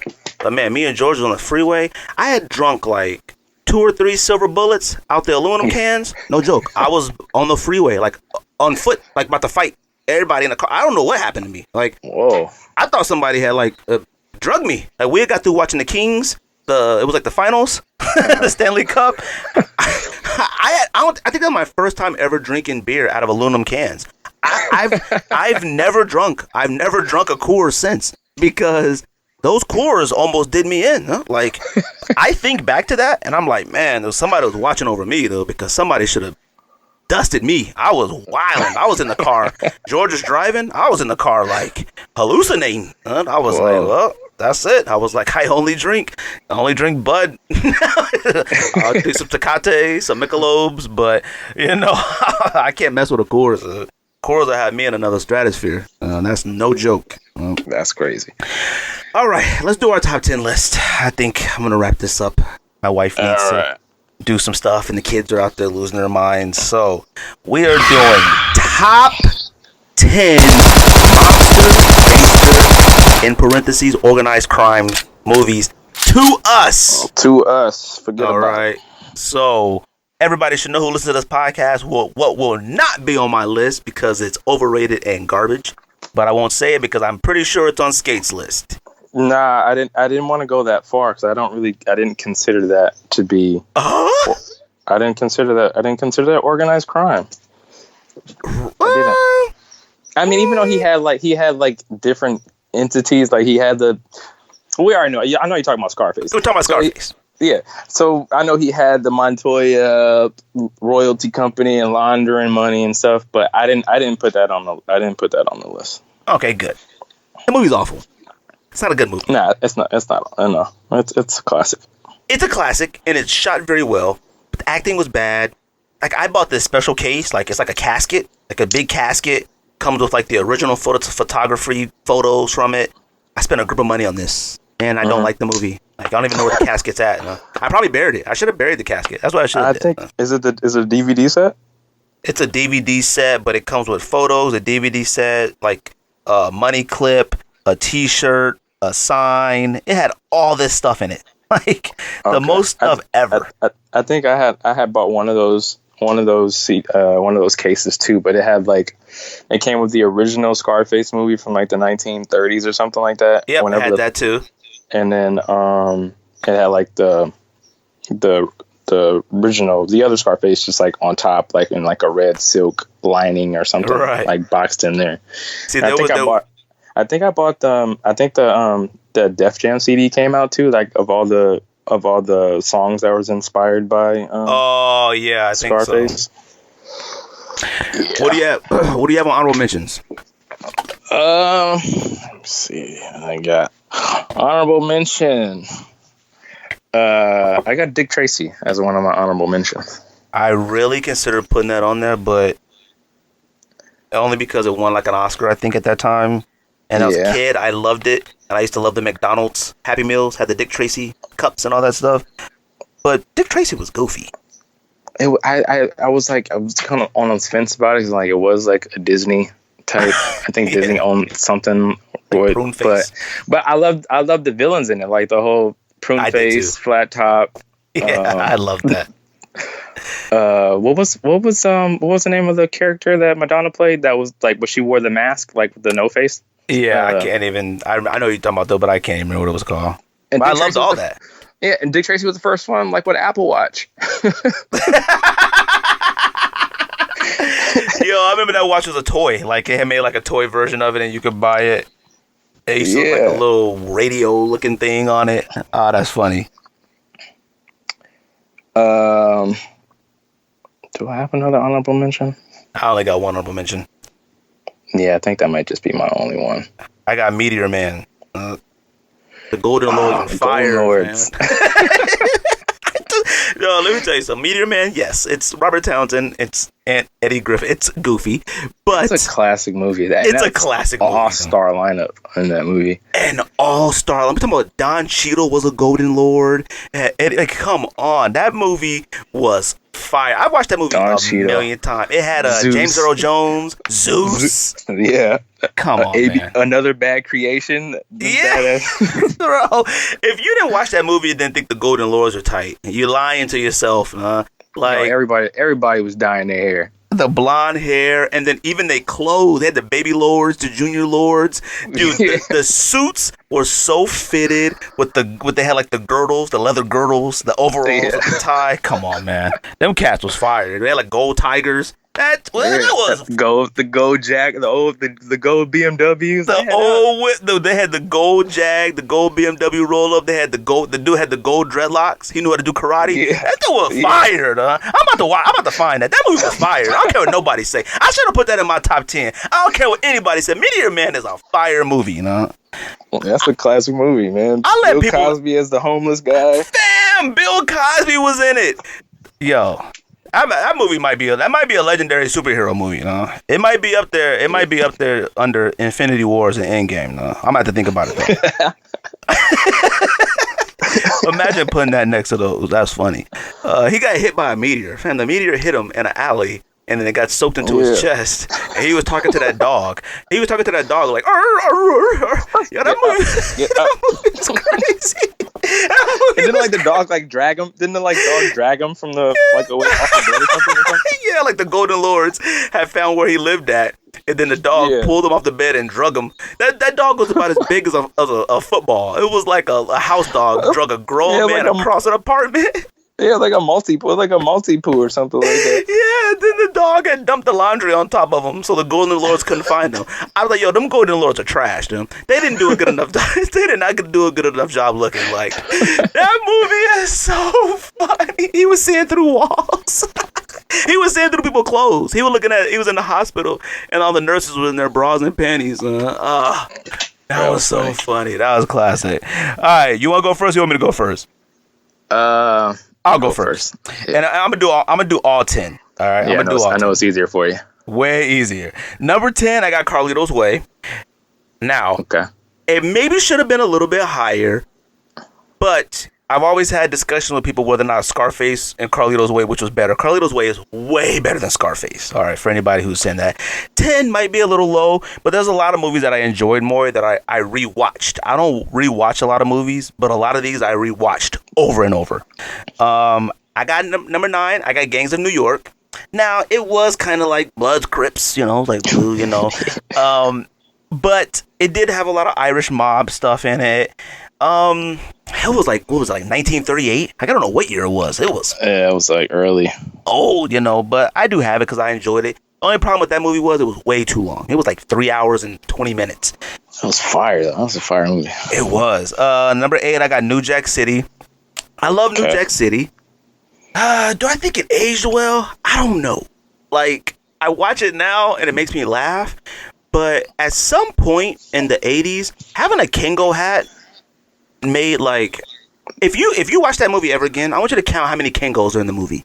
That's a lot of Kangos. I'm talking the variations. Like Kangos everywhere. All right, like I think was every member in that movie, but throughout the movie, somebody had a Kango. Like one. All the time. It was backwards, forwards, bucket hats, all Kangos, visors. I was like, yo, I don't think I've ever seen a Kango visor before. Like, it had it all. Like, number 9. Now, I mean, sorry, number 8, and you did. Oh, I'm sorry. That was number 8. Number 7. Number 7, and you did say, was I going to put this on the list? And I had originally said no, but I didn't send it to you, but I did. I put Sicario on the list. I was going to ask. And once you said cartels, I'm like, he's got to add Sicario. Sicario was better than the second Sicario. Way better. And I didn't like Sicario at first when I first watched it. I was like, oh, this is cool. It's alright. But then every time I rewatched it again, it was really good. So I got Sicario on the list. I think a lot of scenes could have been better portrayed and like, you know. So you like the first one better than the second one? I do. Okay. You know, and the third one, I don't know when it's coming out, but they're making a third one. So. Oh, that's good. Number 6, I got the Departed. I think The Departed is overlooked. Oh, I was meant to go put that. I was like, should I put this one on there? It's not on your list. Nah, because I didn't put it on there. Come on, that movie was fire. It's a good movie, yeah. It's a really good movie, and it had a lot of like surprises, like especially at the end. Like, it's a good movie. Number 5. I don't know if you've ever seen this. This is the movie I talked about before we did earlier in the show that I said I don't know if you ever watched it. The Road to Perdition. What's it called? Road to Perdition. No, I didn't see that. Tom Hanks. Oh my goodness, that movie. It came out like in like I think I didn't remember. 94, I didn't watch it, but 95. Long time. 95. Oh, that. Okay, how long ago? Okay. Maybe, I don't know. It was a long time ago. That movie is so good. Like, you got to go back and watch it. Like, you just have to. Go. It's so stressful. Okay. It stresses you out. It's like, oh my goodness. Like, I like being stressed out in movies. That to me makes a good movie. Like, when I'm just kind of waiting for it, like, oh man, that's cool. Now, when I'm stressed, like, woo, when I start putting myself in a situation, like, I'm thinking to myself, if I had the Tommy gun, what would I do? Like, that's what I'm thinking about. Number 4, I got Godfather 2. Okay. It's good. Better than 1? Yeah, no. To me, yes. I don't know. I was just I was just amazed at how good they made a sequel of the first one. Same family, all that stuff. I liked it. Number 3. I'm gonna tell you this. This better be on your list. All right. I got American Gangster at number 3. Oh, okay. Okay. Don't do that. Is it on your list? It is. It's on my list. Okay, good. American Gangster, I think it's underrated. It's a really good movie. And the one reason why I wanted to add in organized crime, because, you know, when I thought about mob and mobsters, we always think about the same things, you know, like Italian and stuff like that. Yeah. And when you really think about like these movies and like even with the FBI in real life and crime, it was depending on basically what race you were is what your group was considered. Like, typically whites, Italians, stuff like that, they were considered like the mob, you know. Yeah. If you were black and stuff, you were a gang. If you were Mexican, you're a cartel. Like, you know what I mean? And you're all doing the same thing. You all, you know, just some might be wearing nicer suits and some might be wearing, you know, Dickies. Kangos. Some might be wearing Kangos. You just don't know. But I think American Gangster was that one where it was like you looked at them as like, man, they had the mob mentality, the mob stature. They viewed it. They were clean. They were precise. They did all that stuff. They were smart, you know. But, you know, it probably would have been considered a gang. But I love that movie. I think that movie is really good. And when I watched and read a lot about it and how like a lot of it was like not method acting, but like on the spot acting, stuff that wasn't in the script, they added. Like, I love that. You know, when he was yelling at the guy to blot the rug, like he was like, that's, you know, that's the all. Alpaca. Yeah, the alpaca. You know, and he took his glasses off and threw them in that ice bucket. Goddamn sunglasses. Got the sunglasses off. That was all. That wasn't in the script, you know. But that just shows how good it was because the people in the movie acting, they could have been like, yo, what the heck? They could have broke character, but they didn't. All-star lineup in that movie as well. Yeah. Number 2. Oh, yeah, Russell Crowe was in that, huh? He was the cop. Russell Crowe. Russell Crowe. What's the other cop? Dirty cop's name? I can't even remember. But I know you're talking about. But he played in the second Sicario too. The other. Even T.I. was in the movie. T.I. was in it too. Like, yeah. It was a good lineup. Number 2, which is probably the one you thought I'd have in number 1. I have Goodfellas. Okay. Love Goodfellas. Goodfellas is probably the greatest mobster gangster movie of all time. It probably is, but it's not my number one. It's like when you talk about Air Maxes. Air Max 1s are probably the greatest Air Maxes of all time, you know, universally. But to me, Air Max 97s will always be the best Air Max to me. Goodfellas, hey, you got number one? You got number two? It is what it is. The movie is phenomenal. Like, I can watch that at any time. I love the scenes where we're in the bar. I love Pesci.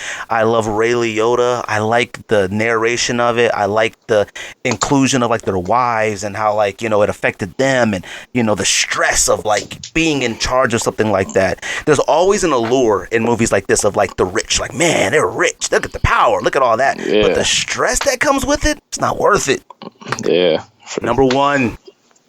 The number one mobster, gangster, crime, organized crime movie to me, Casino. Loved it. I loved a lot of the topics, you know, when you talk about the mob and stuff like that, is their influence on politics and stuff like that in Vegas way back in the day, when it came down to, like, how Vegas was structured and built. It was the mob. It was a lot of that. You know, I love seeing that casino aspect put into it. I like seeing the added front of the business, how they tried to have something legitimate, and I love that. That movie is extremely good, and my wife has never seen it, and I keep trying to get her to sit down and watch it with me, but she always falls asleep, so it just probably will never happen. Love that movie. That's my top 10 list. Skate, what you got? Fire list. All right, number 10, I got Legend at number 10. Did you ever see that movie? With Tom Hardy? Yeah, I like that movie. That movie's pretty good. It was actually all right. I don't think I like Tom Hardy. Really? I think I like him, but he seems off when he acts. I liked him. He only seemed like a really good actor when he has, like, his face covered with a mask. Bane and what's the other one? Max? Mad Max? That was it. In Venom, he seemed like, hey, like, I don't know. Tom Hardy is kind of weird, but I did like Legend. Legend was good. I was like, dang, I don't know why they had to do two of him. They couldn't figure something out, like, you know. Yeah, the weird brother. He played. It was pretty good, but it was good though. It was good. Number 9, I got Sugar Hill. Oh, I thought about that one. I didn't know what to do with it though. That's a good movie. I just didn't know.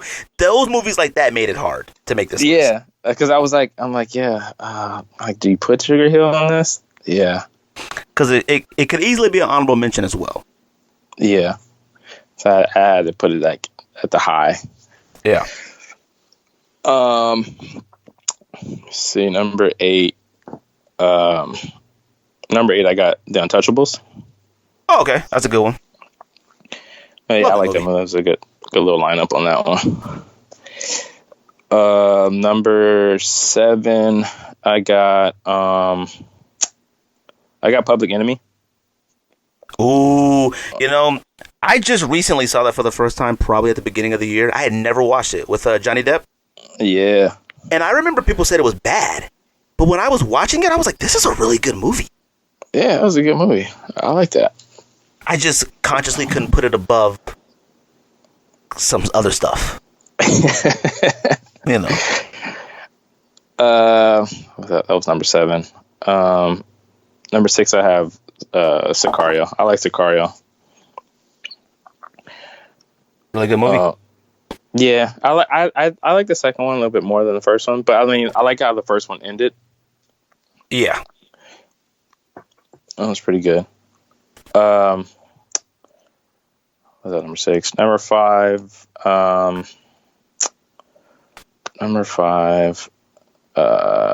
got Black Mass.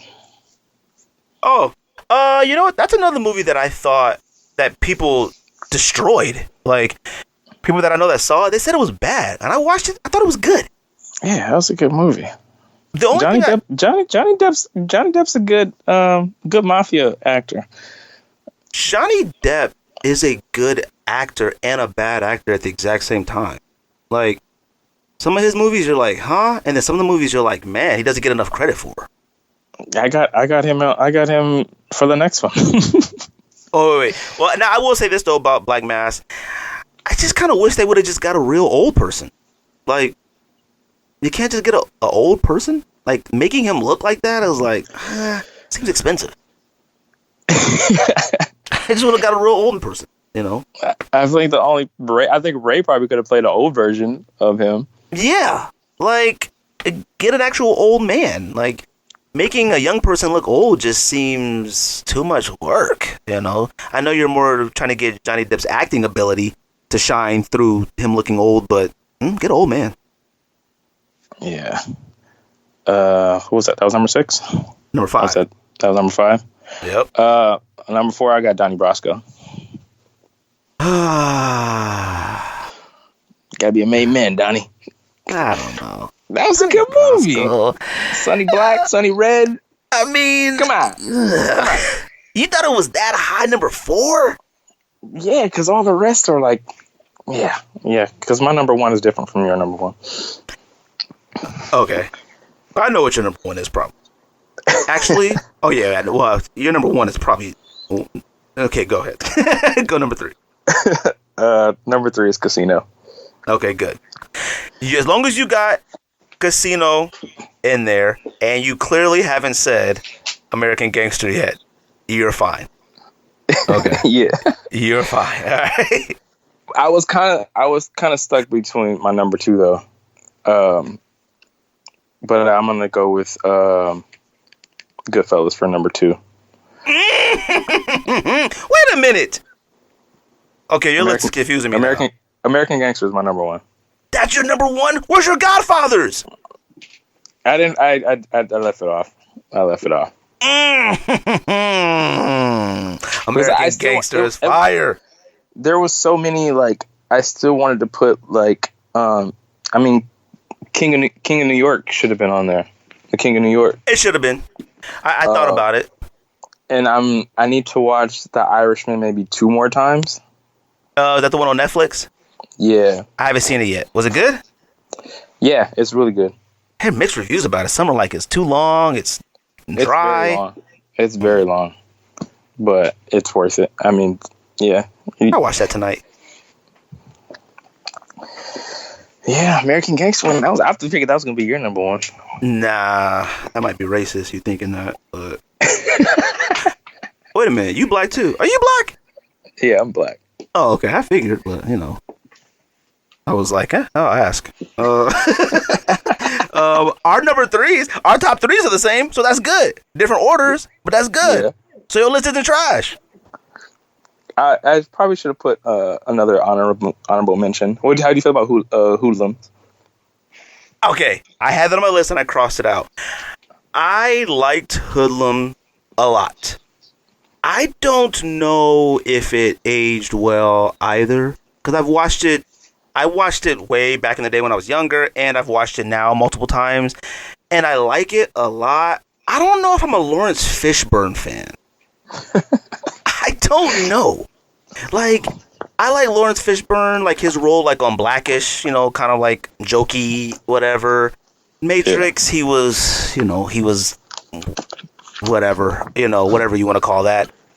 Lawrence Fishburne, I met him in Las Vegas one time too. That's funny. I met him in Las Vegas, and I don't want to say he was a jerk, but he definitely didn't care to talk to me. Like, and I'll tell you this: I'm really short, but man, I think Lawrence Fishburne is incredibly tall. Like, and he was like holding hands with maybe his wife or somebody. I don't know who it was. I don't want to speculate, but man, he's kind of a jerk. I said, "Yo, Lawrence Fishburne," and he said yes, and that was it. Yes. Walked off. So I was like, whoa. I had my hand out. You had your hand out like, yo, let me get some. And nope, just walked right past me. That was in Caesar's Palace. So if I ever saw him in person, I would want him to say like two lines to me. I want him to say, a pill ain't make your dick fall off, Trey. Yeah. You know what's funny? I would want him. I like Lawrence Fishburne, John Wick. That's Lawrence Fishburne I like. Him with the birds, low key. Him as Hoodlum, I was like, I don't know. I don't like his skin either. Oh. It's rough. You ever looked at his face? You're like, ew. He got the girl though. He got Vanessa Williams. Oh, man, Lawrence Fishburne gets anything he wants. It's crazy, man. You look at like Lawrence Fishburne and actors like that. I was telling George and Rico them. I was like, man, you know who's a bad actor? Who I always loved was Danny Glover. Like, I went back and watched some Lethal Weapons, and I was like, Danny Glover was a bad actor. We just like him. I was watching him. I was like, man, his acting ability is whack. I watched Predator 2 when Predator was in L.A. Now look, that's an awful movie, but man. I remember when Donald Glover, not Donald Glover, when Danny Glover came to our school, his nephews went to our school in California, so they came to our school to talk at a pep rally, and we did not like his nephews, like, because he bought them Rolexes and they thought they were so tight, so they wore Rolexes at school. And I remember when there's this dude named Johnny, and Johnny was I think he was like a junior or a senior. I don't know what Johnny. If there was anybody who like one of the original steroid users, it had to be Johnny. Johnny was built like a armored truck. Like, I'm not even joking. Like, I remember one time we were playing basketball and I hit him in the face with the basketball. I was so scared. The rest of the day. I said, man, Johnny's gonna beat me up. And I was like, odds are if he punches me, I will die. Like, Johnny is ridiculous. So I remember Johnny had told the twins, there were two twins. They used to look like Chris Bosh. They were Danny Glover's nephews, and we used to make fun of them. They looked like two little raptors, and both looked like Chris Bosh. And I remember Johnny said, "I'm gonna beat both of you up when your uncle comes to talk to the school on the pep rally." And we were like, "Dang, that's crazy." They didn't believe him. They thought they were untouchable because Danny Glover was coming, and they thought, and Danny Glover came in the limo, came and talked to the pep rally. We was like, "Man, that's crazy. This is Lethal Weapon 4 had just came out." We was like, "Oh my goodness!" And then as soon as he got in the limo and left, Johnny beat up both his nephews, and that's a true story. So, wow. Oh, that's I don't know where that came from, but that's a true story. Beat both of them up on the basketball court. Shout out to Juiced Up Johnny. And you know what's crazy is we was like, why you didn't take their Rolexes? But I think that would have been over the line. I got some crazy stories about that high school, though. I remember like these Filipinos were gonna like beat up everybody at the gas station. And I remember they drove in this minivan. They had like sticks and actual weapons. Like, and I was like, yo. I was like, I am not trying to get hit by a bow staff or whatever that was. I was like, it was like a big stick of bamboo. Like one of them had like metal nunchucks, and I was like, they actually have like nunchucks. I was like, I don't know what to do. Like, I only saw those in Ninja Turtles. Yeah, but he had like metal ones. Like you could tell that they hung on the wall. Like they were like part of like the decor. And I was like, I didn't think Filipinos did weapons like that. I thought that was only like Chinese, Japanese. I was like, I don't know. Anyways, I remember I bought a Ninja Star one. Anyways, that's another story. I bought a Ninja Star one time, and I forgot you couldn't take things like that. I thought it was a souvenir. I bought it in DC, and I tried to get back on the airplane, and they were like, "Yo, you got a yeah." They were like, "Yo, you got a Ninja Star." I was like, "Oops," and they threw it in trash. So, anyways, all right, Skate. I appreciate you coming on the podcast. All right, that's a sneak diss. That is the sneak diss. Pow, pow, pow. You'll be back on again, won't you? Oh, of course. Oh, good. I'm sure you got other things to talk about, and we got plenty of stuff to talk about on this podcast. So, all right, Skate, take it easy. All right, bro. All right, later.